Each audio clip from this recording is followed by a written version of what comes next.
Sure, go ahead. Yeah. Thanks. My name's Pete Talbot. I'm a freelance shooter, basically, producer here in Missoula, doing stringer work for network syndicated shows, cable shows in a market this size. I do just about everything. I've got a few little tricks here I brought along, which we may maybe get into later. My name's Steve Medlin. I'm from Pocatello. I work for KPVI TV, an ABC affiliate in Pocatello. I also have my own company, Seraphin Multimedia, which does some video productions and graphic designs on Macintosh and what have you computers. I started out in about 1981 working for Randy, and I'm still here. He came on in about 80, 81 doing video work over at Channel 12. He came on to run that. He was a coordinator. And I just got out of high school and started out there and worked in that for probably 7 or 8 years, doing my own video productions there. Moved on to TV work now with the TV station, and met this guy there. It wasn't my fault. No. Okay. Basically, my name is Frank Mason to start off with. Okay. And I do the same thing those two do. I am an independent producer out of Auburn, California, which is quickly becoming a suburb of Sacramento. I guess the best thing to say is I went through the same style as Steve. I started in Pocatello. I'm a Randy Ammon disciple, which is against my accreditation, I guess, now. Basically, in the last year and a half, I've done over 95 commercials in the Sacramento area, and I'm still a very small potato in that area. It's a very heavy field in video in Sacramento. And we're hoping today we can help you with any problems or secrets that you need to find out as we get along here. But first, we're going to talk about the First Amendment, right? That's right. You didn't get enough of that, so we're going to. Where do you want to start? Or are there questions first that people want to go into, and we can just jump into that? Okay, thank you very much. Well, why don't I get these little toys out of the way that I brought? Audio-visual guides. These are always important in video. Let's see. This is just my ditty bag here. It's got all the stuff I usually need on a shoot. We'll dig through that later.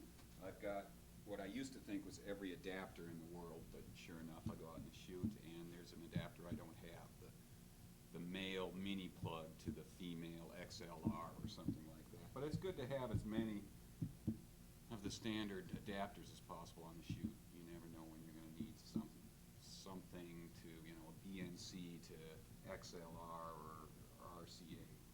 And what else in there? I've got, well, here, I know, I can pass something around here too, just because they're kind of cool. I wish I had all these gels and flexion materials, but these are some of the things you can use on a shoot. Here, we'll start one here and this side. And these are just various ways you can deal with light. You can either use it in front of lights, use it in front of windows. Some of them are deflecting materials for bouncing light in or softening bounced light. And since we're talking about bouncing light in, here's something we were all talking about earlier, which actually we don't use that much, but it can keep people busy on the sidelines while you're shooting. If you've got a kid on the set who's getting bored and talking a lot, you can give them this flexi fill. It's got two sides. This one's almost a little too harsh, I find, when you're out there. It can blind your talent. This is a little softer for just filling in. Let's say you're shooting somebody outdoors, you've got a specific background you want, and the light is beaten on their face on this side. This on the other side will sort of soften it up or even it out a little bit. But What's that called? about $45, $50. Now that brings me to this. If you don't happen to have $45 or $50, just a piece of foam core, white foam core for it's cost me $4 or something like that. Will do basically the same thing. It's not quite as bright as the reflective material on the other side of that, but this on one side of the talent will even out lighting. Or if you've got some lights and you're in the interior and you want a softer look, bounce your light into here, it'll bounce back, it'll be softer, smoother, a little bit more flattering for the talent or product or whatever. I got some gels here, which maybe we'll get into later, but here's another little trick I just discovered a while ago. And this is if you're in a hurry or you don't have a big budget, which happens more often than not. Usually you'll have no budget. Yes. And let's say a lot of people think that tungsten light and video cameras are rather electric and harsh in look. And if you don't have the time or the equipment to gel your lights and get everything nice and warm looking, and you want a warmer look, you can sometimes fool the camera by white balancing. If you're all familiar with white balances, if not, ask now. The camera will read the light that's coming into it. And there are different temperatures of light, different qualities to light. Tungsten light, which we have sort of here. We also got fluorescent. This is a good, this is the kind We've of got stuff about you'll end up everything in. shooting Yeah. in. You'll be asked to go to a conference room. They'll have fluorescent light, they'll have tungsten light, they'll have, all kinds of weird stuff that make people look a little green under the gills. And give this a try sometime when you're in that kind of a situation. You got to tell the camera what kind of light you're shooting under. That's the white balance. You give it a white card, a perfectly white card, punch the white balance button on it. It will read that, and it will tell you what temperature light you're dealing with. Once it figures out white, it can figure out all the other colors. But you got to tell it what true white is under various lighting circumstances. Now, white balances have to be changed all the time. I mean, if you move from one light situation to another, you have to change white balance. A lot of the cameras nowadays also have a black balance. That has to be redone. Some manufacturers say once a month, some say once a year. It's not something you have to do very often, but at least that's on my camera specs. But as far as white, every time your situation changes, I don't want to say radically, but if it's noticeable, then you probably better re-white. Recommendation on that is black balance first, followed by white balance. It's always better to lay your black down first. I have a habit of doing it all the time, laying black with white, because you will be changing. Don't believe the books they always tell you. Your black balance is off, Well, that's the thing with the black balance is it's something in the camera it's just automatically taken care of, which is nice. And the black balance normally when it's off. Basically, what it'll do is the black will offset your white a hair. It does give a little funny. Doesn't give you a true reading. And the main thing, I worked with a producer from NBC for the last 2 years, and he always was just a nut on black balancing, because he said that's where you start before you go to white. Is you need that black. That you got to signal that up, sync it right, and then you can go to your white, and it gives you a true white weeding out of it. So. Now, I'm not sure if the cameras like the smaller SVHS reporter cameras that that MCAT here has, I don't even know if they have a black balance on them. A lot of and I don't think most of the consumer models have black. They'll just have the white balance. However, that camera there, which is an MCAT camera, I believe should have a black and white balance on it. So, you talk about using white. Well, how if you lay several different white papers down, They're different whites, yeah.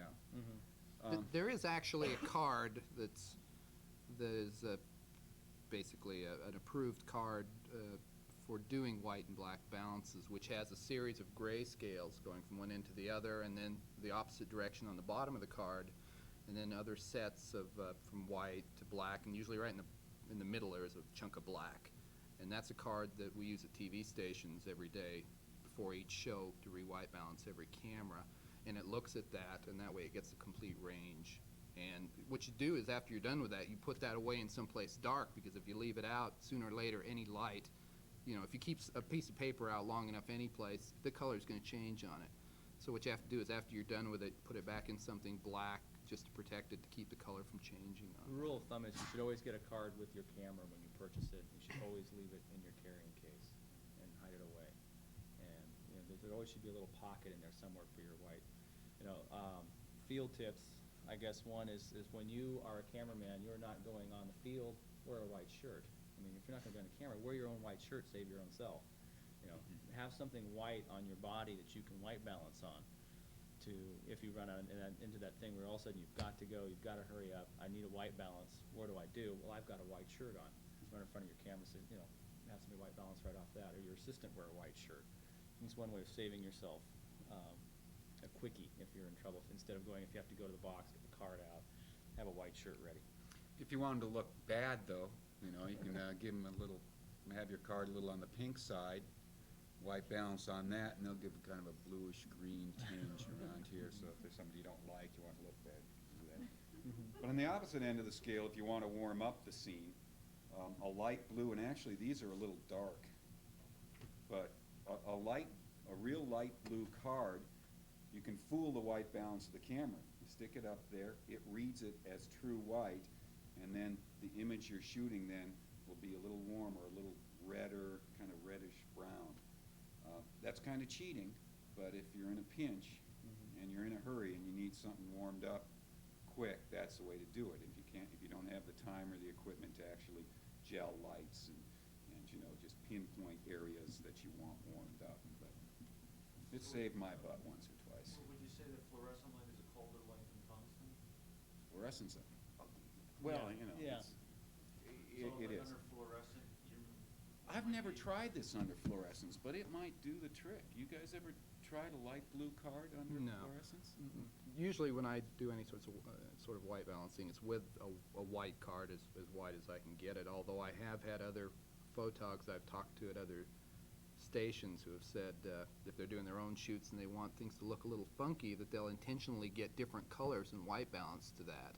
It's not something they'll do for news or anything. It's usually just for their own shoots. If they're having some fun with it, then they'll go ahead and do that. I couldn't tell you what color to use to get another certain color. Well, Experiment around. But you know. play with it, that's But all I I do. just did a shoot we did for a thing called Sound Pillow. It's a gentleman who has speakers and a pillow. And we had to shoot a bedroom scene of a 3-year-old, thing like she was listening to a storybook. We shot this at 3 o'clock in the afternoon, and I had to make it look like evening. We did the same thing. We off balance to make it in a yellow dinge. And what's nice with the newer cameras, say like the Sony, the smaller cameras won't give you the options, is you have 3 filter settings, or 3 settings. You have the automatic camera setting, A and B. So you can play around. You can go ahead and take A, use filter 1, offset, and try 3 indoors, offset. So you can play, so you can look at your monitor and say, okay, this is what A looks like, this is what B looks like, and this is what the true camera is telling me my color should look like. And it's a really nice option to work with, because then you can see, you know, this is too yellow, or this is it, this is soft, and it gives you an advantage on that. Now, when he's talking about filter A, filter B, filter C, those are all basically, that's just his term for it. There's actually, they're temperature filters. Filters. Like indoors is usually a 3,200 degree filter. 56K. Outdoors is 56K, and then there's a 56K 12% neutral density. density, 12%. which is under bright sunlight. You'll usually need to use But the also know the ND. newer cameras also have a three setting for white balances. I can preset for indoors, I can preset for Right, so outdoors does on A mine. and B.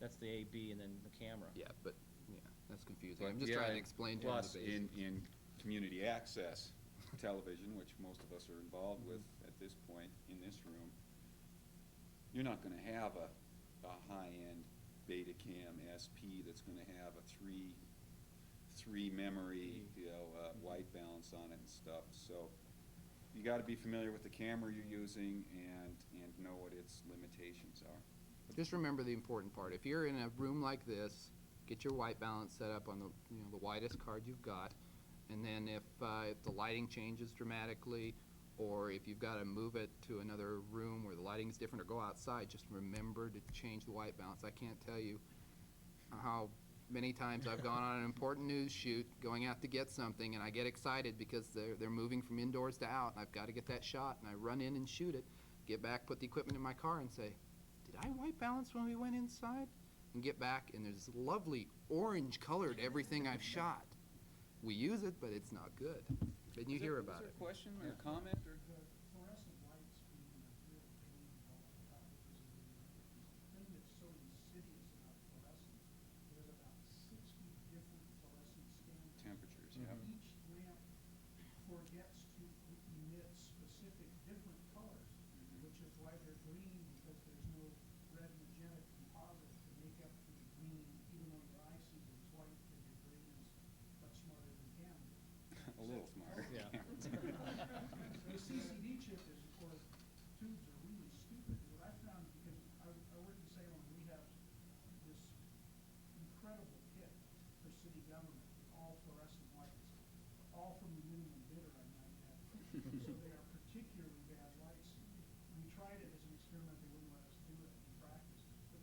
flashing one incandescent light up into the fixtures from the flooring that adds that little bit of red to it. So that when you white balance, even when you white balance, it always has kind of an odd green cast to it. Just one standard 3200 lamp really helped a lot. And then, of course, they said, no, you can't do that. And actually, there are companies out there that now make fluorescents which are color balanced. Some places will use them, some TV studios on their sets and what have you will use those, but most places just don't use them because they've been burned by them too many times. They just don't like the look, and they just as soon use, filament lights. Yeah, one problem I've had on occasion when you're the one-person band and you're going out somewhere and shooting and don't have a lot of time and you're trying to set up, you're not using a monitor, so you're relying on the viewfinder, and it's really hard to tell what this is actually going to look like. I mean, particularly thinking about lighting and under situations like this, and 9 times out of 10 in that scenario, you're going to say, "Hell, I'm going to go with the existing light." And actually, the flip side to that is if you're actually outside in the field, and it's sort of like, where do you do the zebra bars? There, good. I was wondering if somebody would mention the zebras. So, when you're just looking in the viewfinder and you're not relying on a monitor, you're looking for face, or, how do you Yeah. balance what? One problem with shooting outside a lot is that usually more than anything else, I think, is hot spots. That's what you've got to be beware of, because you've got a little black and white monitor that you're looking at everything through, and sometimes it can be hard to tell that somebody sitting there has actually got these big white spots on their face from the light, and you don't notice it so much in the viewfinder until you get back and you look at it and you say, oh, this is not good. What he was talking about was, well, you look at the zebra. Some cameras, like probably this camera, have a zebra control on it. What that does is it puts these little diagonal stripes through your image, and the more stripes there are, the hotter that image is reflecting. So if you see one area, somebody's hair, and me, for example, but all of a sudden right here in my cheeks you see these stripes, you know that that's very hot, and you're going to have to either adjust the lighting if you can, or at the very least try to lower the iris on your camera a little bit, bring in a little less remove light. the talent maybe Yeah. into some shade. There's a lot of ways you can do it, but what you have to do is try to get rid of those hot spots. Sure. I think some zebra bars display, at least on a camera that I use, where it's 70 to 80 RE, so if you want to see the zebra bars on the face. Though I understand there's a way to go in, the manual on how to do it, there's a way to go in and set it so when over 100 you get the zebra. Right, exactly. You can adjust your zebra controls, but you have to actually get into the guts of the camera. Usually there's switches in there to adjust that. Once again, especially with equipment that belongs to somebody else like MCAT or Poke Television 12 or somebody else, please be sure to go to the manager first and say, is there any way we can adjust this?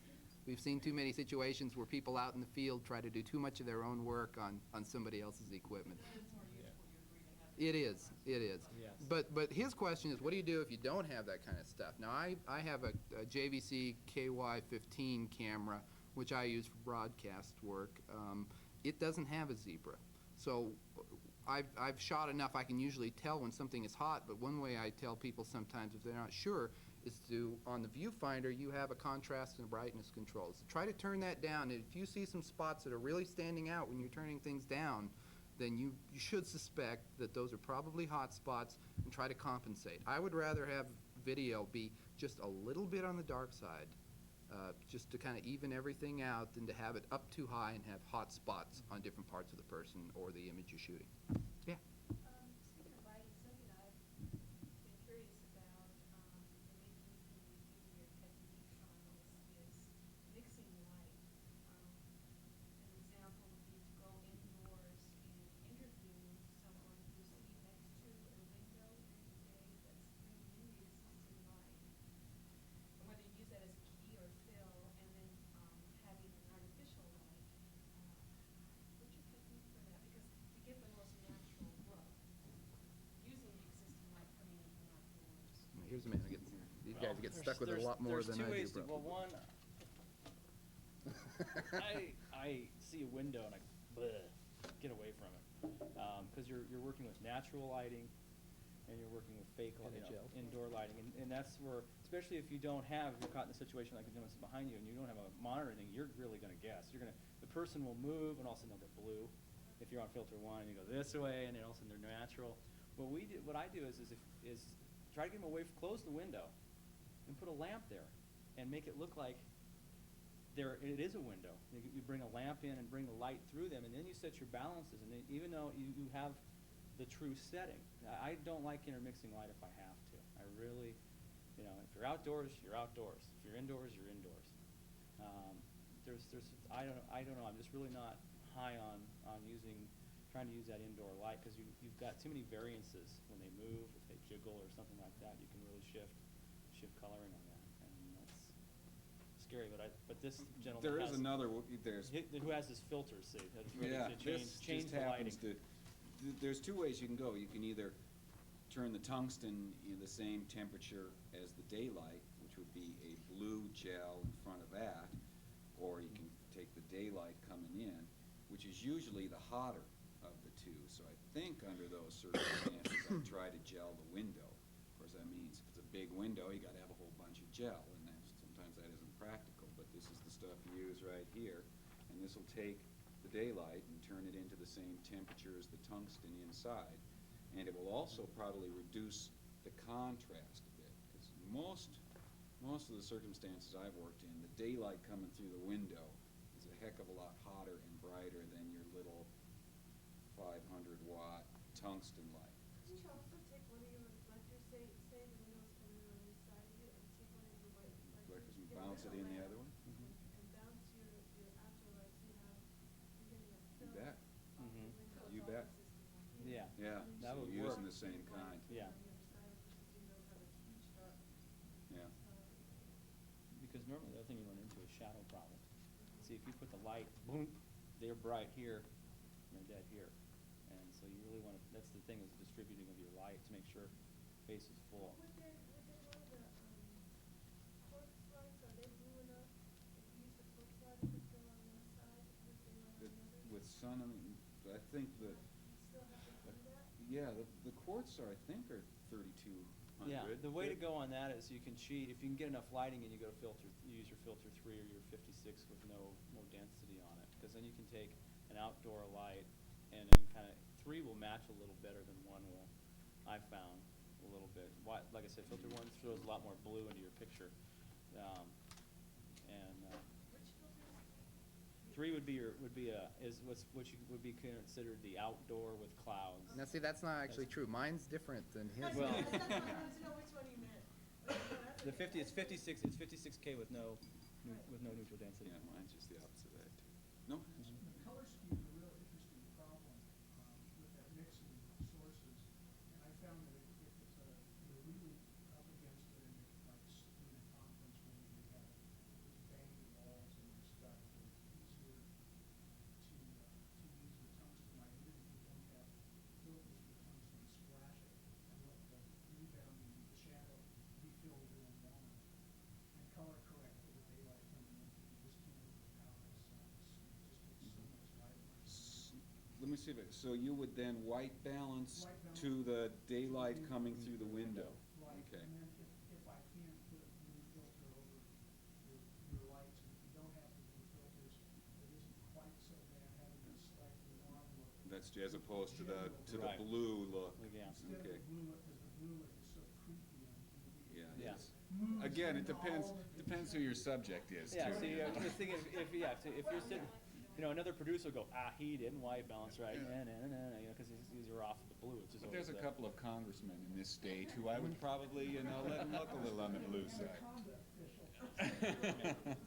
Now, everybody's pretty much gone to chip cameras now. Where I work, we still, except for mine, everybody else has to use we still use tube cameras, 3 tube cameras. And you have to be a little more demanding on the light situation because the tubes they're more sensitive for one thing, but they tend, at least ours do, we have Ikegami cameras, and they tend to throw a green into your picture. Especially if you'll notice it if there's any movement, you'll see a green streak go along. With the chip cameras, they just seem so much more forgiving. I don't know so much about the 1 chips, but the 3 chip cameras you can seem to get away with a lot more. You have a lot more leeway. If the lighting is not quite right, as long as you lay out a good white balance there, it seems to even everything out a lot better. The one thing in video, if you go into the technology, the more light, the better. I mean, it's just the rule of thumb. You have to get some lighting in here. Video, nothing is uglier than grainy video. Lighting is the whole key. The more light you have, if you go through through all the technical jargon, it's just the more light, just the better it's going to take your picture. I agree with that always. Sometimes I think it's Well, then you can just leave. You have a lot of light. I know because I learned that in school and they made us do that. Yeah. Oh, I'm talking about bleaching a person out. Sometimes I feel like a lot of light past a certain point flattens my image a lot. Even if I have my key light and I have a lot of different lights, Mhm. even I have a shadow, even I still feel like sometimes a little time. I don't mean soft, Yeah. grainy, so it's connect the dots grainy. Mhm. But I mean sometimes I think that rule is an okay one to play with, especially if say you're in an interview situation like she was talking about where you want to hold me feel a little bit and you plaster it like your subject that who's like Mhm. so maybe your subject gets a little uptight because there's so much light underneath they're not a pro. And also then your picture, it kind of seems to me like unless your camera's great, it sort of flattens out the background in relation to the front. Well, and a lot of it is, she said, subjective. It's the look you want to wanna get. play it All of this stuff that we've been talking about here, you can play with to one degree or another. matter. Rules are I mean, meant to be broken. Broken. Yeah. The thing is But you have to learn the rules first before you can know, bend them. Yeah, it's what you like. Are you a film? If you tell a film person you're in video, they about, ooh, God, video. Where video people are like, oh, it's so great, it's crisp, it's sharp, and that's the whole thing. It's if you, You can what's see it your right look? then. Yeah, it's your look. Do you want this thing just so it's the fine lines, it's really crisp or sharp? So, or do you so want it's that okay to softer play image? with this stuff, but Yeah. but first learn the basics. Once you've got the basics down and you've used them enough that you're comfortable with them, then you can go ahead and change it any which way you want to. That's great. That's the whole idea behind using video. But you got to get the basics down first. Mhm. If you want to gain just one notch up to 9 No. dB, you're not going to get an unacceptable image necessarily. Depends. I was using, I just didn't want to haul out a bunch of lights in somebody's house, and I was taking Mhm. macro pictures of photographs, which in and of themselves weren't always sharp, and I was really surprised. I just tried and I looked on the monitor with the 9 dB up without having to haul in all lights, and it looked good. What was your f-stop, do you recall? No. Because, I didn't bother to look. that's true. If you can keep that f-stop up in the, between the 4 and 8, 4 to 11 area, I think it'll be okay. It's when Yeah. it's buried. When you're down at that, 2.2 or 1.8 and less, and the camera's just screaming for light, that's when you Yeah, and that's when you start getting the grain and the noise. I've used 9 dB in situations, and I prefer the 0 dB gain. And if you got, I don't know, maybe we're getting into a subject here that people aren't familiar with either. Most cameras have different sensitivities to light. They have Usually three different switches. It can be Or- 06, 12, 09, 18. Mhm. You want to shoot at 0 as often as possible. That's the less sensitivity, but unfortunately, as the camera gets more sensitive, as you make the camera more sensitive to the light, it adds grain. Noise. You've seen it, Video noise and noise to grain. it. You've seen it, I'm sure, where in the dark parts of the image, there's this kind of dancing dot action down in the bottom. So 0 dB is the way to go, but there's times when you have to go 9. And I suppose if you've got a UFO landing in your backyard, it's okay to go 18 dB. You just gotta. Some kinda go with people the will even flow. use it for effect. That's true, yeah. For grainy, if there's a commercial that we got down there that they shot in black and white and they dumped it into 18 dB and made it look like a conference room look, and it's very ugly looking, but it gets its point across that it is in a conference room and it's very ugly, and it's these and of course it's car salesmen discussing things, but it worked. It really worked. They black and white it and Add the 18 grain. dB it and just as ugly as sin, but it worked. It got the point across to you that this is a conference room and this is the way it is. Another thing, real quick, on what we were talking about is, let's face it, we all don't have a lot of money, and so we have very cheap lenses on our camera. And if you can keep that iris down smaller, you're working with the better part of your lens, because the wider you go, the more piece of glass you're going to use, and it starts getting ugly as you get out in those areas. So that's the reason I was talking about a lot of lights, because you want to keep that iris down, because I mean, unless you've got a very expensive lens, you're going to start drifting on the corners a little bit. It's soft. Mm-hmm. Where do you get this gel? Photo store? You know, There are catalogs. look at the Roscoe? trade magazines. Trade Yeah. magazines will give you places you can get them. Catalogs. Any Theatrical. theatrical houses. Actually, when I've been in a pinch, I'll go to the music store in town because they supply gels to the rock and roll bands, and I can usually get some gels that'll be close enough. Sometimes they may not have an exact. I'm not even sure. This is a 85 or something like that. You know, they got when you get into the technical, they got names and numbers for them. But you can get something close enough to this from the music store in town that supplies guitar strings and drum heads and stuff like that, and light gels for the bands. If you're in a pinch, go that way. If you're in a rush, you need it right away. Otherwise, there are trade magazines. Now, and besides catalogs. using plastic gels, if you have to on the front of your camera, you can use different materials for different effects. Pantyhose is actually one way you can Yeah. put over your lens to Yeah. actually get a softer effect. Softening Now, you're going film to lose look. some light. You may have to pump in extra light, or if that's the effect you want, go with less. But you can use different. I mean, pantyhose comes in about every color you can imagine. At least my wife brings home just every color imaginable. So. But you can just put that right over there and stretch it out and soften the effect of whatever you're It shooting. gives it a real good film look. It does. A friend of mine, he shot a thing for a company. We shot a thing at oh god, it was a sake company in Napa came in, and that's what we did.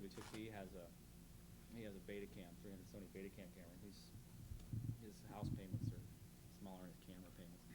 And, Screens. what he did, same thing. We On took a lights. nylon stocking and took the lens off. We wrap it around the lens in and close it up like that. That's how we did it. Instead of putting it over the outside, put it on the inside, and then we soft We'll light just it, mention. and it gave it a real good film look. It More did- fruit on the inside? what? The fraction. Oh, they're putting why you put the nylon on the inside and then load it in instead of screening the outside. Oh, so it's closer to the lens. Lens.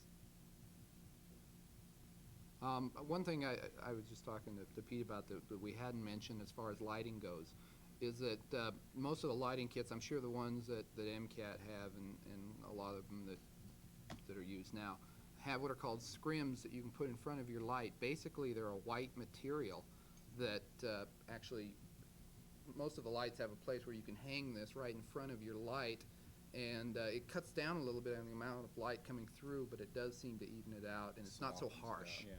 It does. All in our news studio at Channel 6, every one of our lights have a scrim on them, just because it just evens it out much better. Also, It's if the not so bulb- harsh. If the bulb blows, you don't Yeah, get little then you don't get fragments little of glass in your in eye. Alan's face, but that doesn't happen very often. The thing for that is most of these lights that you'll use have to be very clean, and you can't get any finger oil on them. Usually when you get these bulbs, they are in a little plastic wrap.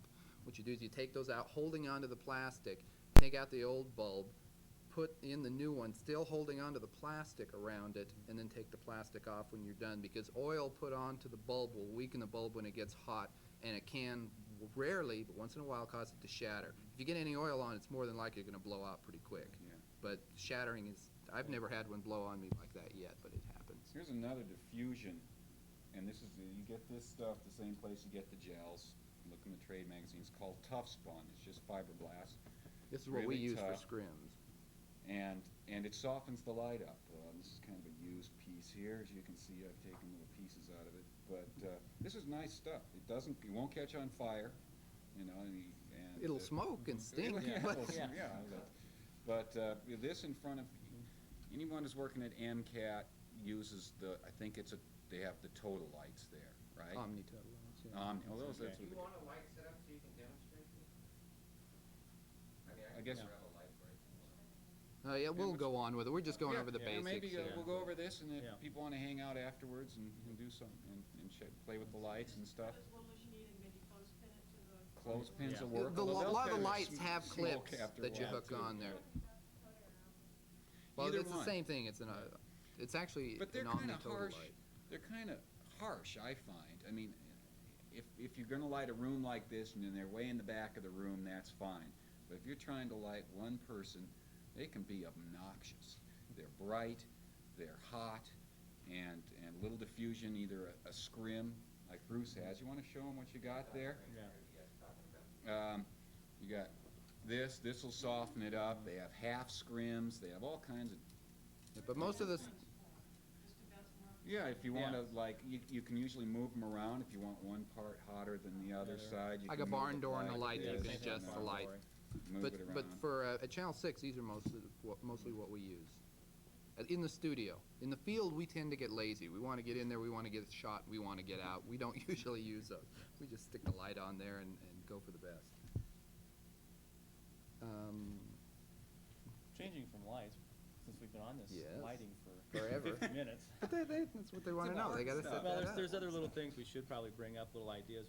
One thing I was going to mention, that I want to mention, was I was taught always have backups.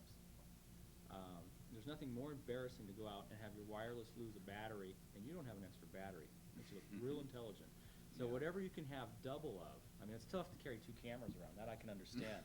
But you should always have backups for something. Always carry 2 tapes. Tapes are always great. If something ever goes wrong, the tape was bad. That's what you tell your client. You got to reshoot it. It's not because I messed up. Always the tape is bad. That's an excuse to always use. But always you should carry 2 tapes.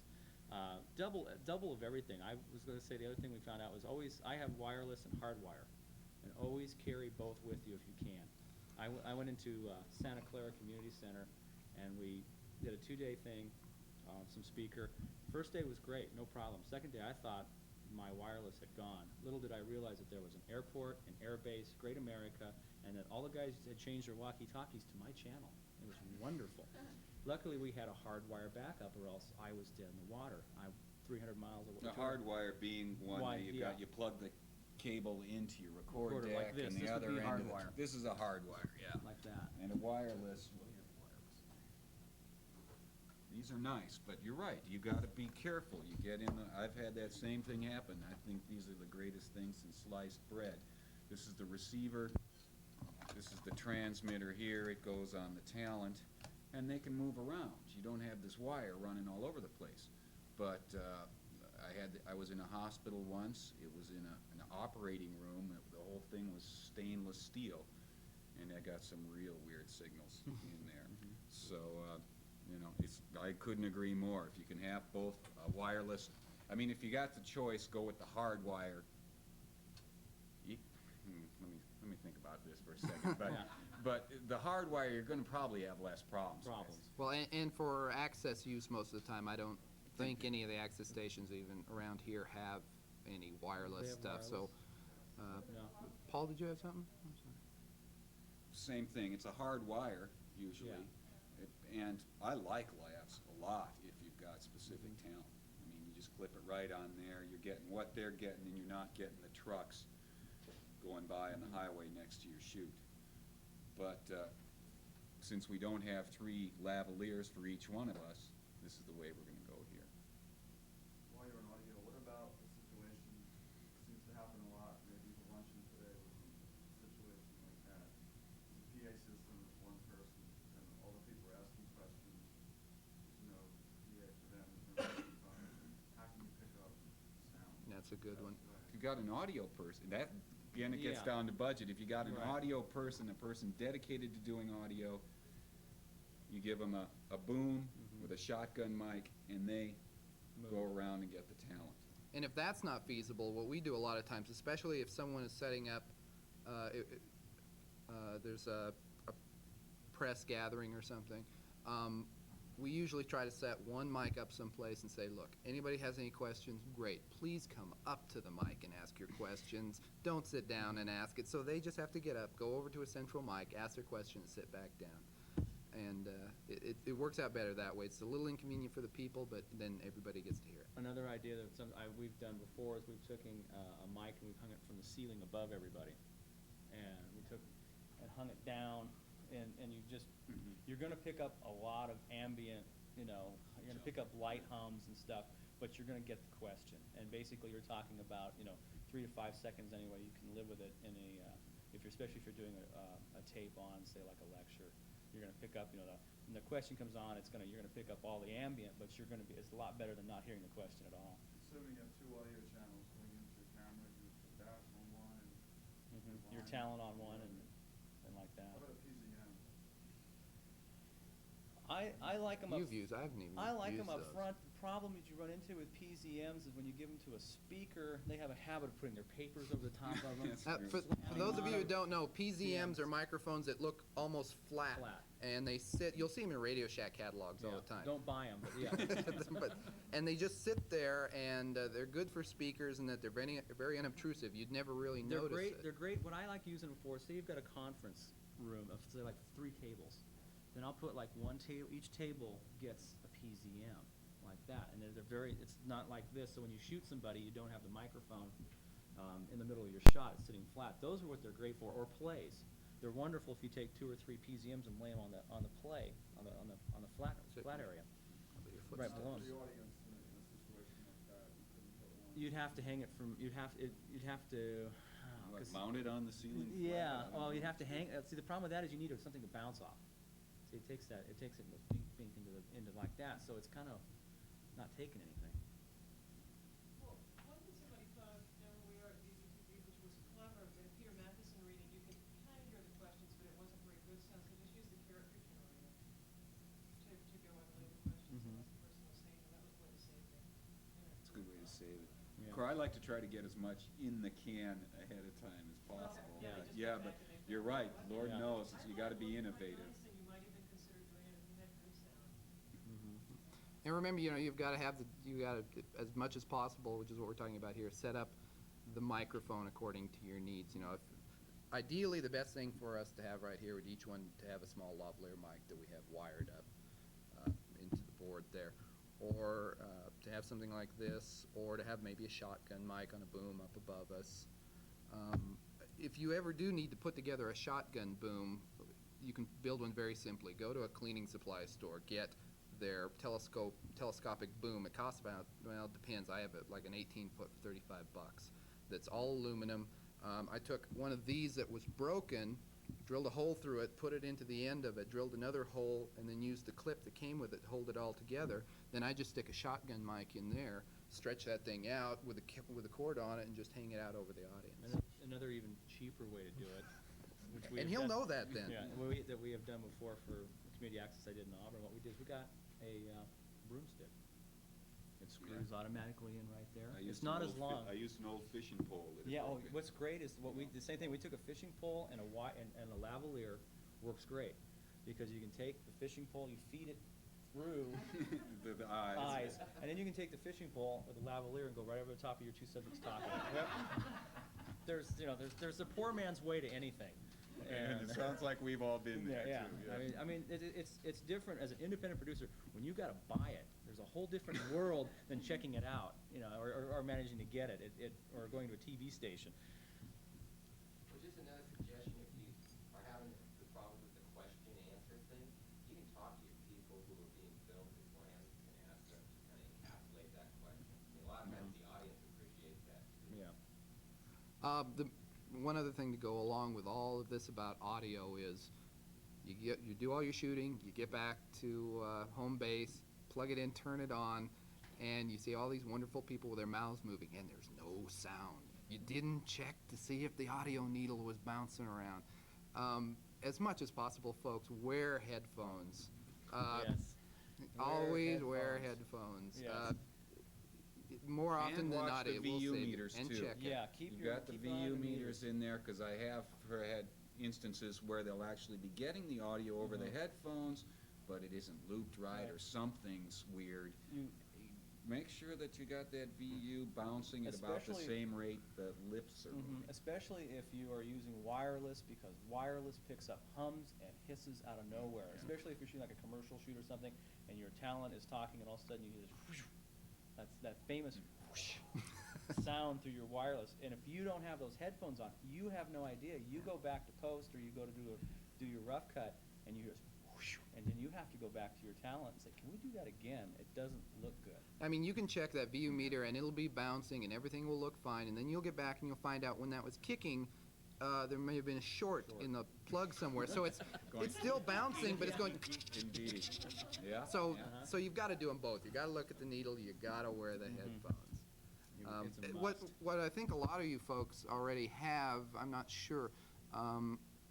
I know that at Paul's station, and I think at Randy's here, they usually have a checklist of things you have to check before you take the equipment out. That's not a bad thing to have on your own, for your own equipment. You know, make sure, did I bring enough duct tape? Do I have this? And not just check it off, but physically look in there, Yeah, touch that's it. right. Is it there? Check it off. Make your own Yeah. checklist of You know, everything you're like I going to said, need. Did you bring a note tablet? Did you bring something to white balance on? You know, did you bring a pair of extra socks if it's going to rain? Just whatever you think you're going to need, write that down and then double check that. Pair of leather gloves if you're going to be handling lights. Yeah. I just, you know, leather work gloves. I go through about a pair a year, because when you're setting up lights and you're moving them around, I don't know how many times I've erased my fingerprints, just kind of melded them off. It's amazing how touching up hot those lights lights. are. So if you're going to be messing with lights for a while, throw a pair of, you know, Yeah, because I $4 leather gloves in your bag. Because I can't stress enough to always carry double what you can. I mean, that is like my number one rule, because there's nothing more embarrassing to go out there and run into a problem and you can't fix it.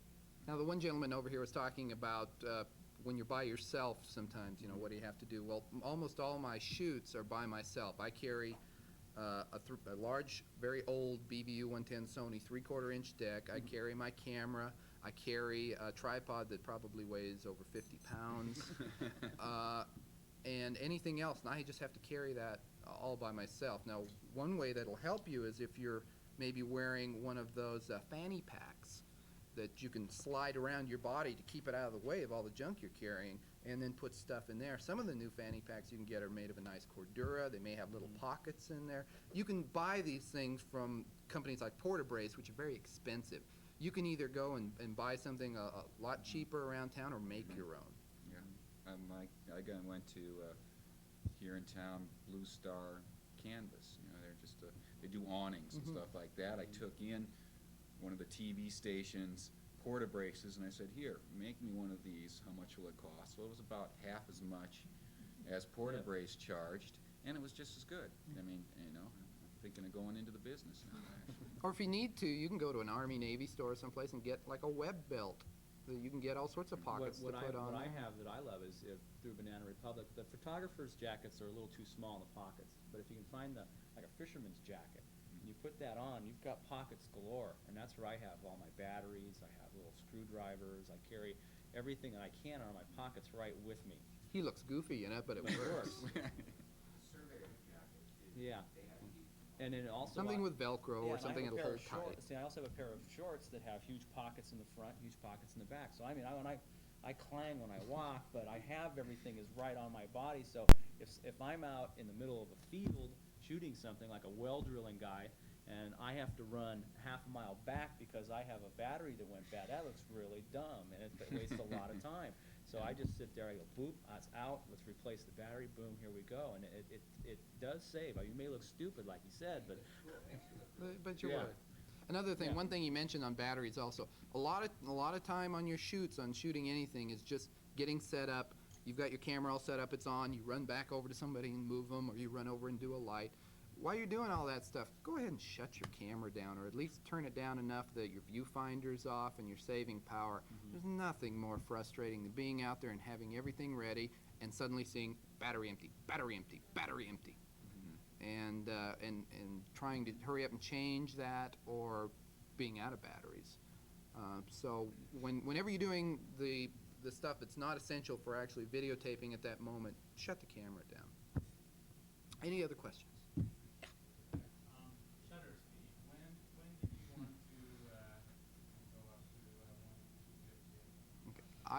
It's not- Yeah, Okay, it's now nice to I- have a camera that Yeah, gives you that I, option. I do use that in news stuff. I don't use it that much in field production. The last thing I used it in on field production was a shoot for a sporting event where a woman was running toward me, and she had long hair and it was just flying. So I kicked that up to about 500th of a second, and the hair gave this strobe effect as it was moving. Not so much her. She did have a bit of a strobe effect, but the hair really gave a strobe, and I liked that. But the only other time I really use it is for, and I only bring it up to about 250th of a second, is for some sports events like baseball, because I want to see the ball when it's hit, and if there's a close play at home, then maybe when I go back and slow that down later, or just even right then, it's much clearer to see. But to back up a bit, this is relatively new to video cameras. It's only been up the last few years.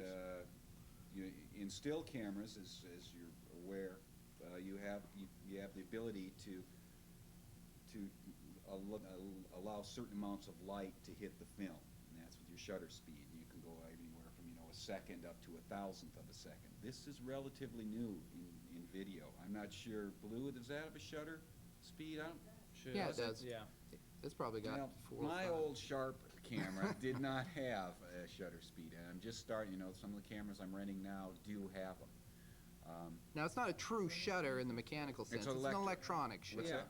But it doesn't, it increases the strobing? It does seem to give you more of a strobing effect, which you may not like. The other thing is, every time you kick on up to from 250th of a second to 500, you basically lose an f-stop or two, Yeah. which means that in low light or mediocre light situations, you're probably better off not using it.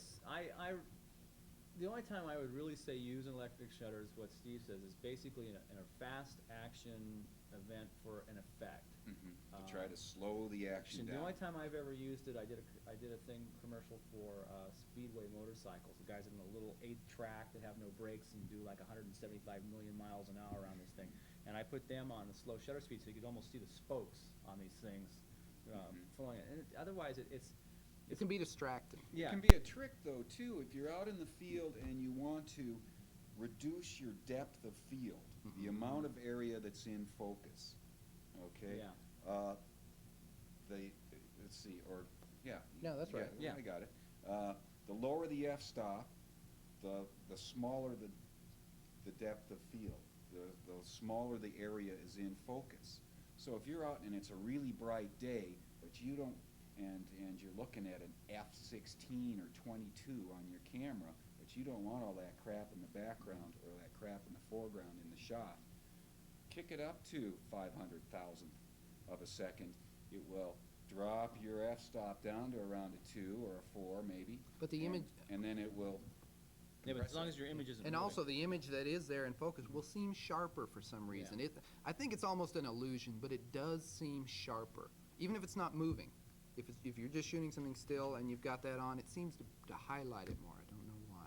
You can take that back and freeze frame that light. When you freeze frame it, You get a especially if it's crisper moving, image on the yeah, because freeze. it's actually grabbing that in a lot smaller time. But if you slow it down, it exaggerates the strobe. No, you won't know. If you slow it down, you won't really notice the strobe as much. But let's say I'm not using any shutter speed on it, just going regular. The pitcher has the ball. He throws the ball. If I slow that down, then what you're going to see is a blur leaving this guy's hand, and it'll be a kind of an elongated blur going to where it's being thrown. If you have the shutter speed on, suddenly you see this round ball tumbling as it's being thrown. You can actually see it clearly compared to with no shutter. It just goes across those pixels and it on your camera, and it just blurs as it goes by. The shutter speed helps capture that. That's why I say it seems to be crisper, but then again, you're losing light. But again, it needs a lot of light. Yeah. And that's It can be sometimes, fun. Yeah, sometimes your limitation. Yeah, It's see, the I light. tend to use it for baseball games, but then again, I've gotten some complaints from people when they say, well, yeah, you can see things clear, but it's kind of annoying to have a strobe effect when the guy's running. Yeah. I said, well, I like it. Shoot your own video. Yeah, so that's basically it. Don't watch my program. That's right. Go tell the sports director. It's not my problem. What else? problems you guys have had out in the field, or anything else we Any can tell you audio about? problems or, yeah. What about autofocus? Yeah. Ooh. Yeah. Uh, Same thing. Well, as I said, the thing I was going to say too is when you're in an environment, say Steve is in an uncontrolled environment. He's got news, if somebody's being Steve shot. is uncontrolled. Yeah, people are getting killed or something. He can't control. Well, we're more in a controlled environment. One thing that I really recommend, it's nothing more annoying when you're watching a shot and the iris is going. Your light goes dark. Searching. Light, dark, Yeah, looking light. for something. Find your spot. If you've got a controlled environment where you're setting everything up, take the auto iris off, because when you move and pan and you You get said into autofocus or auto iris? well in the autofocus too. Okay, yeah.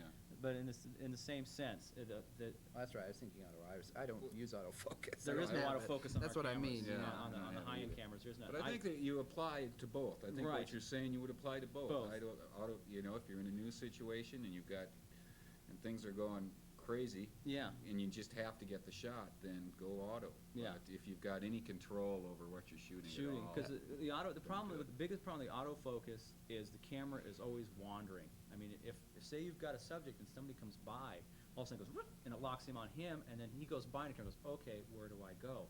Whereas if you've already set your focus on your person, this person that walks through goes out of focus, which is natural, in the video sense, and then the person you've locked in on always stays in focus. And that's the problem with Same the with auto iris too, though. So, yeah. It'll Somebody will walk something by. dark goes in front. Now here's one way that I do like to use. use the auto iris, and then go to manual. Is that when I'm in a situation, I set the camera up, I turn it on, I let the auto iris adjust to where it's going to be, and then I'll turn it off. Yeah, and go to Then I'll manual. adjust it a little bit manually according to what I think I'd like, and then leave it there. And that way, if for some reason the light starts changing, somebody's always going to walk in front of your Yeah, stuff. yeah, once you have Get a used camera, to it's it. just the first rule. Somebody has to walk in front of you. If somebody walks in front of a light or something and it changes just for a second as the head goes by, then you won't have your auto iris going. And that So, becomes very annoying. And Yeah, if it you're, just doesn't look that's a good point. If you're shooting a person, and what you want to have lit correctly is their face, you can put it on auto, zoom into the face, go to manual, then zoom back out. And this should be consistently lit. And pay attention to what the sun's doing in the Yeah. sky and so forth. But that's better than, I think, if you've got all these different contrasts around and you want to expose for the face, then that's a quick, easy way to do it. How many of you people want to be able to shoot things off your shoulder as you're making your productions? Be careful. Buy a Steadicam. Yeah. Well, this is what we call the AT&T shot, okay? No, that's what we call it. At Channel 6, these are called AT&T shots. It's where the person's in there and the frame is going, hi there, I Yeah. use this all the time. Shooting off the shoulder is something that can be fun. You feel like you've really got control of the camera. You've got a lot more mobility. But you got to be careful because almost anything you do is going to transmit movement to your image. A lot of people say, well, to make sure I get a good shot, I do like I do with my camera. I hold my breath, and I hold it there and hold the shot, and I hold it, and then just before I pass out, I take a breath, and I let the camera move. Well, that's not going to work because what you're doing is you're putting stress on your body, and your body starts jumping around because it's saying, I'd like oxygen now, please. Go ahead and breathe while you're holding the shot. Remember, the important thing is to tuck that camera up against your head, tight on your shoulder, get yourself balanced comfortably, your feet at a good stance, like apart about shoulder width. Some people even bend their knees a little bit, and that Bend your helps. knees, you go into you can lock like this. People yeah. do it for the tripod look. But don't hold your breath because it's just not. It's going to put more movement to it. Go ahead and breathe, but breathe nice and easy, and try to keep your breathing steady. And don't, if it's possible, this is some of the toughest thing for a person to learn to do. Keep both eyes open while you're shooting. A lot of times you want to close this eye and just keep the one open on the viewfinder, but after a while that eye gets tired and it starts to tremble a little bit, and that whole thing goes to your head, and then your head starts moving and the camera starts moving. That's the other thing, is always keep the both eyes open, because what happens is if you block this eye, you only see what the camera sees. So you're squared in this little box where if both eyes are open, I'm seeing what I see through here. My other eye can catch, oh, there's something going on over here, but the lens can't see. You probably won't get hit by a train there. Yeah, that's it. You know, you always got to keep both eyes open too, because you can miss so much if you just lock yourself into the camera and you're just looking through this lens, and there's things going on all around you that you don't know what's happening. Now, when you're doing that, after a while, if you guys haven't done that very much, you'll notice that although both eyes are open, when you're paying attention to what's in the viewfinder, that's all you're seeing. You're not even noticing anything that's in this eye. But then when you want to see what's out of it, all of a sudden your focus will change to this eye.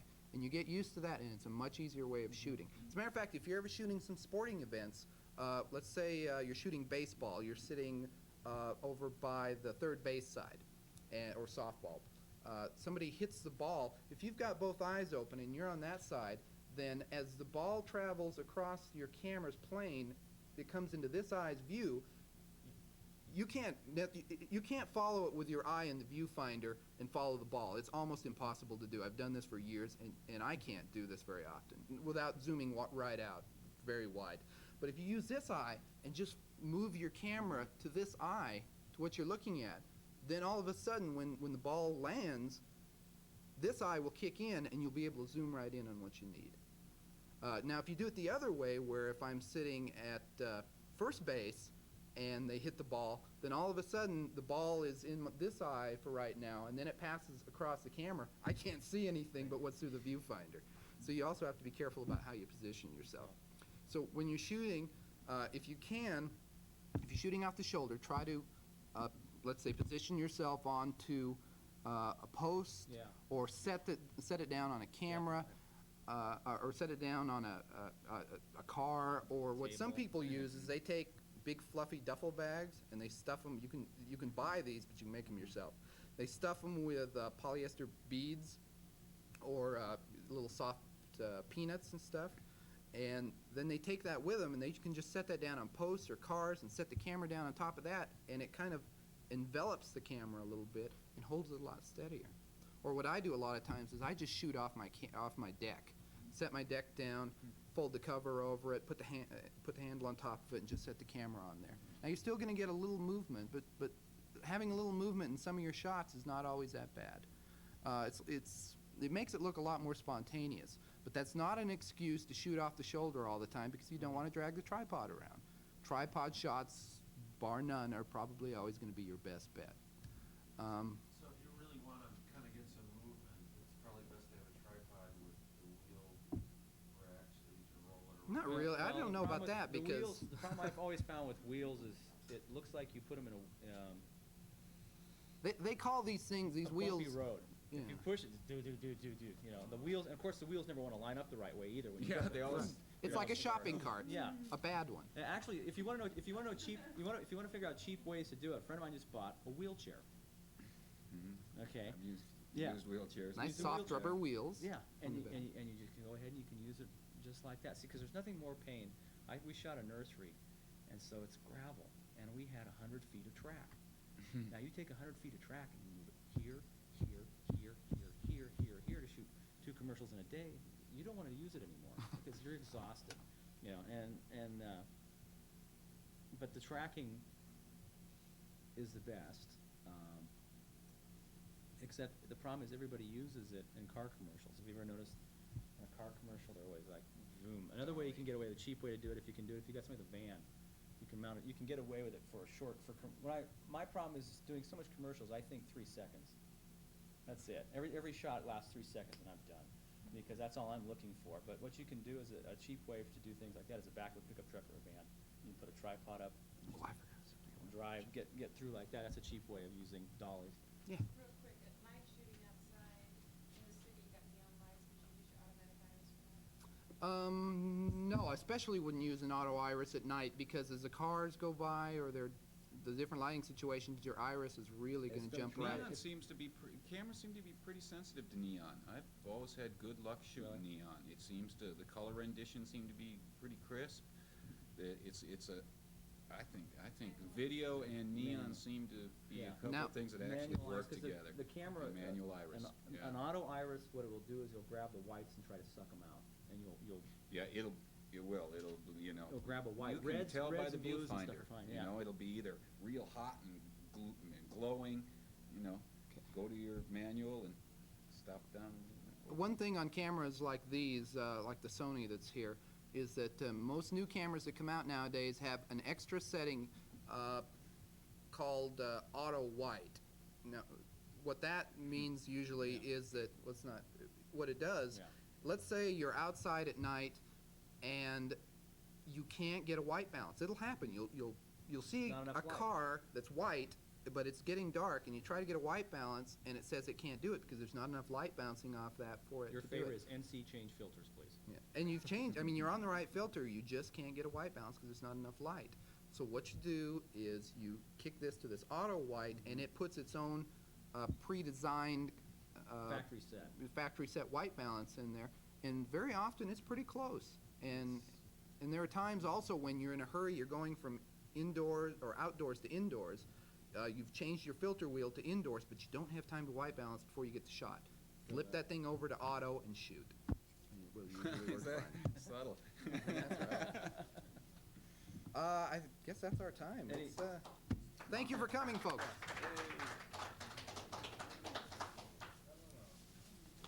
We got to, if you have any questions, we want to. Time or We'll be anything, here for yeah. another 5-10 Yeah, minutes. our tea time isn't for a little while here yet. So. Get Bruce back. So most of my experience is in production, in assembly, engineering experience. And this is, I'm Brian Gertman, and chief engineer of Fulton Cable Access, and I design Flight 2 Studios facilities and such. We've just gotten done designing our brand new master control room, adding some stuff to our production center, and about a year ago, designing our mobile truck, and the built in Columbus, Ohio. So down here. and my mobile truck is the bargain basement discount version of Brian's truck. We didn't have the money in Salem to do the same truck, so. Between the two of you could get a white piece of paper white.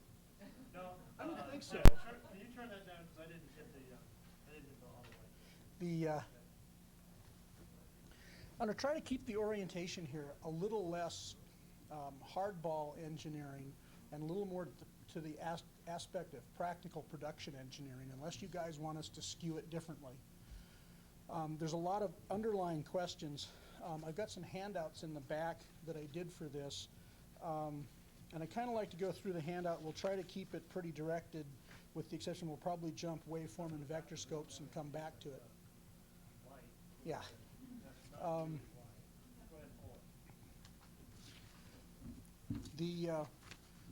One of the underlying issues as an aspect of engineering for non-engineers that I think is really overlooked and has been traditionally overlooked in most studios and in most field production is the one that I start off with is safety.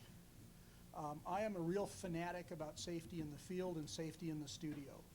And I have to tell this story because I have been warning people about this for years. PCA, this beautiful facility in Portland, had a guy doing a magic act.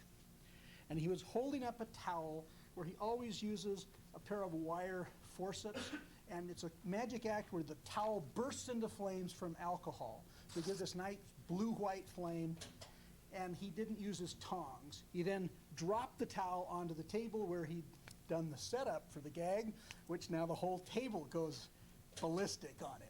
So PCA got a chance to have an abject lesson in why you always want to know where your fire extinguishers are, how to call the fire department to tell them you have it under control, what the alarm company is or is not going to do. In their particular case, I think is not. It's like there's a major conflagration, they'll respond. It took them a while, and apparently they intercepted the call before the security people got to the fire department. So that was kind of handy.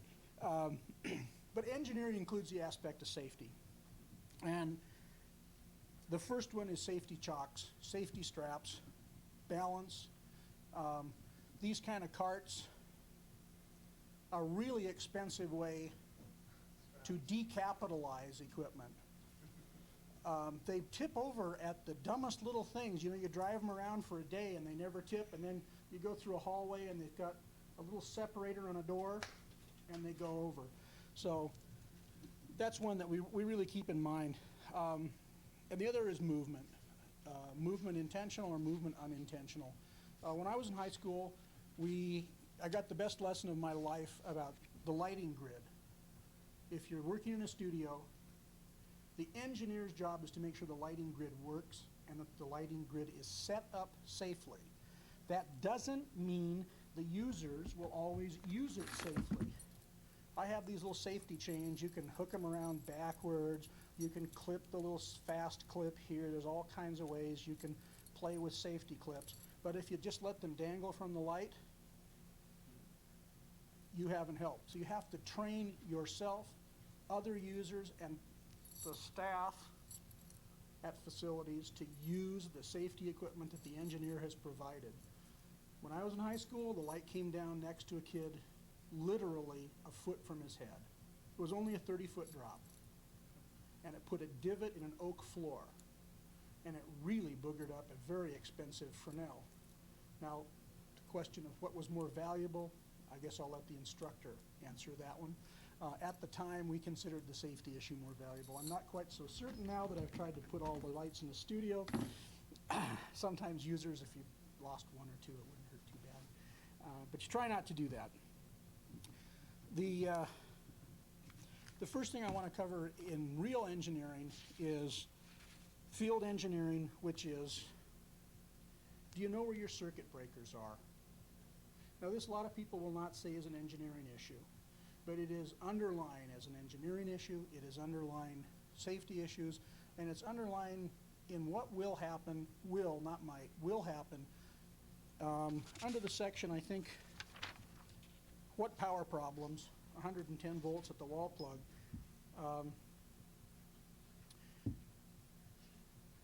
You may want to discuss the issue of current, how much current a line can take, but what happens in the real world is you know you can put one more light safely on that circuit.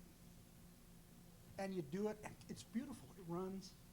We had our truck all set up. It was engineered out to the max. We had everything tweaked, all the waveform, vector monitor, everything. The cameras were up. They'd been up for 2 hours, so they were really nice and stable. And I believe, yes, the line is, how was I to know they'd start cooking hot dogs? Literally, how was I to know they would start cooking hot dogs on the lines they told us were our lines? They plug in this giant hot dog cooker, and the truck goes out. Boom. And it blew the whole thing off. It was great. When 2 hours worth of setup, I mean, it was just a nightmare. So current is an issue. And for engineering, the engineering aspect of current that I want you to remember is look at the lines that you're using. Ask yourself how much load there is on the lines that I'm going to be using. Use a good rule of thumb. 1,000-watt light, we'll call it 9 amps. That's close enough. That means a 20-amp circuit will really support two 1,000-watt lights, no problem. It will really let you get away with 3 650-watt lights, no problem. Until you add the power pack, or the battery charger, or, oh, there's a practical light I have in the studio for this nice little desk front, and you switch it on and it goes out. Where are your breakers? Comes back to the same problem. It's an engineering issue. You'll find that the cords that are being used here are pretty typical of field production cords. They're number 16 wire. Number 16 wire they recommend as a maximum of a 10 amp draw. This is a piece of 12-3, which is pretty beefy. What that means, 3 wires of 12 gauge. They rate this at 20 amps. Now the question is, over what set of conditions? This wire will take 50 amps. For this distance, I can get away with it for quite a while under these conditions. If the room temperature jumps up, the resistance of this wire goes up. And it's going to be a little less receptive to taking high currents. So there's a lot of outside factors which are here. The air temperature, the temperature of the wire, that becomes an issue. Rule of thumb is if you can use the biggest cable you can get. That's the one. or you can, That's the one to use. You can never have too big a cable. And most places won't. It's nice if you can afford it. It's very expensive cable, but if you can have a 50-foot section of 12-3 as your basic setup wire, you have virtually no voltage drop when you plug in at the wall. Virtually none. When you buy these cords, a lot of times 14 and 16 look about the same, and for an extra couple bucks, you can get 14 gauge wire. That- So read the label and you come out ahead. And the big secret with that is a lot of times the stores don't know which one they're getting from the manufacturer. Woods is the company that's the most common one in the country. And a lot of times they have these big blowouts at, you know, one particular time of the year, and they'll lump the 14 and the 16s in the same bin, and they're the same bargain price. So try to get the bigger wire if you can. Phase legs is a technical aspect that most people will not have been familiar with. But I'll ask you, how many times have you seen in your video a series of bright lines that generally tend to move up the screen? You ever seen that? Okay, this is a phase problem. And what happens is 220 volt comes in off the street to your house or to a business. And it's 220 volts across these, let's just say, these two wires. And this is the neutral from the power pole. Well, if you measure it from the neutral, it's 110 volts. That's how they derive the 110 volt or 117 volts actually at the wall plug. There's a few, little minor addition issues that come into play here, which we don't need to get into. But for the practical aspect, the way you get 110 volts is they arbitrarily go down on the circuit panel and they go, here's 220 across here, ground in the middle, and we go, here's a row of circuit breakers, here's a row of circuit breakers, and it's voltage referenced to ground. Anytime you see a number, there has to be a reference somewhere. And in voltage's case, it's referenced to ground. That 220 volts becomes 110 here, and it becomes 110 here. So this wall plug over there is 110 volts relative to ground. And that wall plug is 110 volts relative to ground. But the two hot pins of those plugs could be 230 volts between the hot pins. Now that becomes a real significant issue with video. Do you know, just off the top of your head, the approximate voltage swing for video? It's generally considered to be 1 volt peak to peak. True voltage is 1.38 or some such magic number. That's all the video signal is. Well, the 110 volts and 110 volts, 220, 230 volts, can really start messing stuff up when you plug in a sound amplifier on one leg of phase, a video system on another leg of phase, and you try to plug them together. Usually you won't get a shock, but because there's different lengths of wire for the ground, you have two different ground planes, and you consequently have a voltage difference. And that voltage difference gives you those white lines. Most of the problems can be solved, and again, we'll kind of bounce around here. Grounds with- are the same though, right? I mean, they're. The grounds are wires the same age. actual physical ground, in theory, go back to the same panel and are ground at the panel. So just the length, different The length of difference in wire length now? of the wire can change the actual absolute reference value of ground. But if I'm over here and I plug something in, as far as this plug is concerned, relative to ground, it's 110 volts. But relative to absolute earth, which is the ground plane where you're standing, if you drove a steel rod 12 feet in the ground, could be 105 volts, could be 150 volts. It moves around. Electricity is a little magic and a little engineering. And the people who do electrical installations, when you really get pushed to shove, will finally go, well, yeah, it's not quite as straightforward as we want to tell you it is. So that ground plane changes between plugs. In Salem, I had circuits that the city engineer swore were the same distance to the same circuit panel. It was 1.8 volts of difference on the ground plane. And I could never figure out why my video was going nuts. It's got more difference in the AC than the whole video signal, and I got these giant white bars streaming through the picture. And I bought a device called a humbucker, $120 from North Hill Electronics. There are other brands. There's a great guy named Marks on their sales force. And I said, geez, I got this problem. He goes, so what? Give me 120 bucks, I'll solve it. And it does. It's a device that every studio should know about and every producer should know about, because where you'll get the real pickle, you'll have a piece of coax running, and you'll have one device plugged in on one box and the device at the far end plugged into another, and you'll get those damned AC lines. And the humbucker stops them. It is a godsend for $120. That little device is for video, essentially the equivalent of snipping the ground in audio. You've all heard on your audio. Happens to the best of installations. All you have, I'm not going to rip, I'll rip one of these open at some point if you'd like to see it. You do what is called lifting the ground of audio, or you can lift the ground of the audio devices. This is a ground lifting device. That third pin is ground. If someone snips that off a power cord, send them home. Do not give them their milk and cookies. Tell them to go to the local hardware store, spend the $7 to buy a plug with a pin in it, and put it back on the cable correctly. And if you want to lift the ground, use one of these. And what this does is it says a non-grounded plug should properly be wired so that this is ground and this is hot. Should. Big one's ground?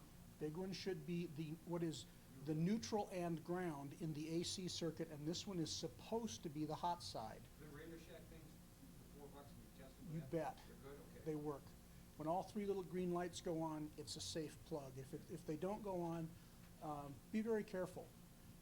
I will not tell you that you're going to zap somebody. The chances of that are relatively remote. But by properly lifting the ground on an audio system, very often you can get rid of the offending hum. Now, in complicated field setups, and I'll give you the exempla gratia, you have your mini mobile or a camera set up in the back of the room. You have a PA system that goes to the house. You then take a feed from the house and give it to your camera, and it's got hum on it. You can try lifting the ground on your camera. If that doesn't work, let's pull one of these open. If that doesn't work, you may have to have a physically lifted ground audio adapter. Now, some people are wise enough, of course I've taken the time to seal this one. We'll go to this one. Some people are wise enough to have a switch, and they will actually build in a connecting plug. Geez, I've done a good job of really making these. Yeah. Yeah. Okay, here we go.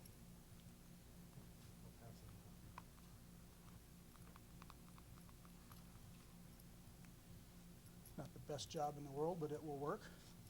You'll see the shield of the audio cable is not only a shield, it is also the common ground.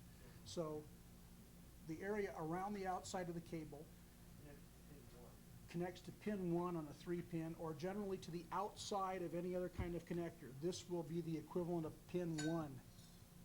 And what that does is it carries a common ground between the two devices, whatever's plugged in. If you snip the ground at one end, and I mean literally, in a pinch, you tear it open, you grab your pocket knife, and you just zap it. You will have to fix it later, or someone will.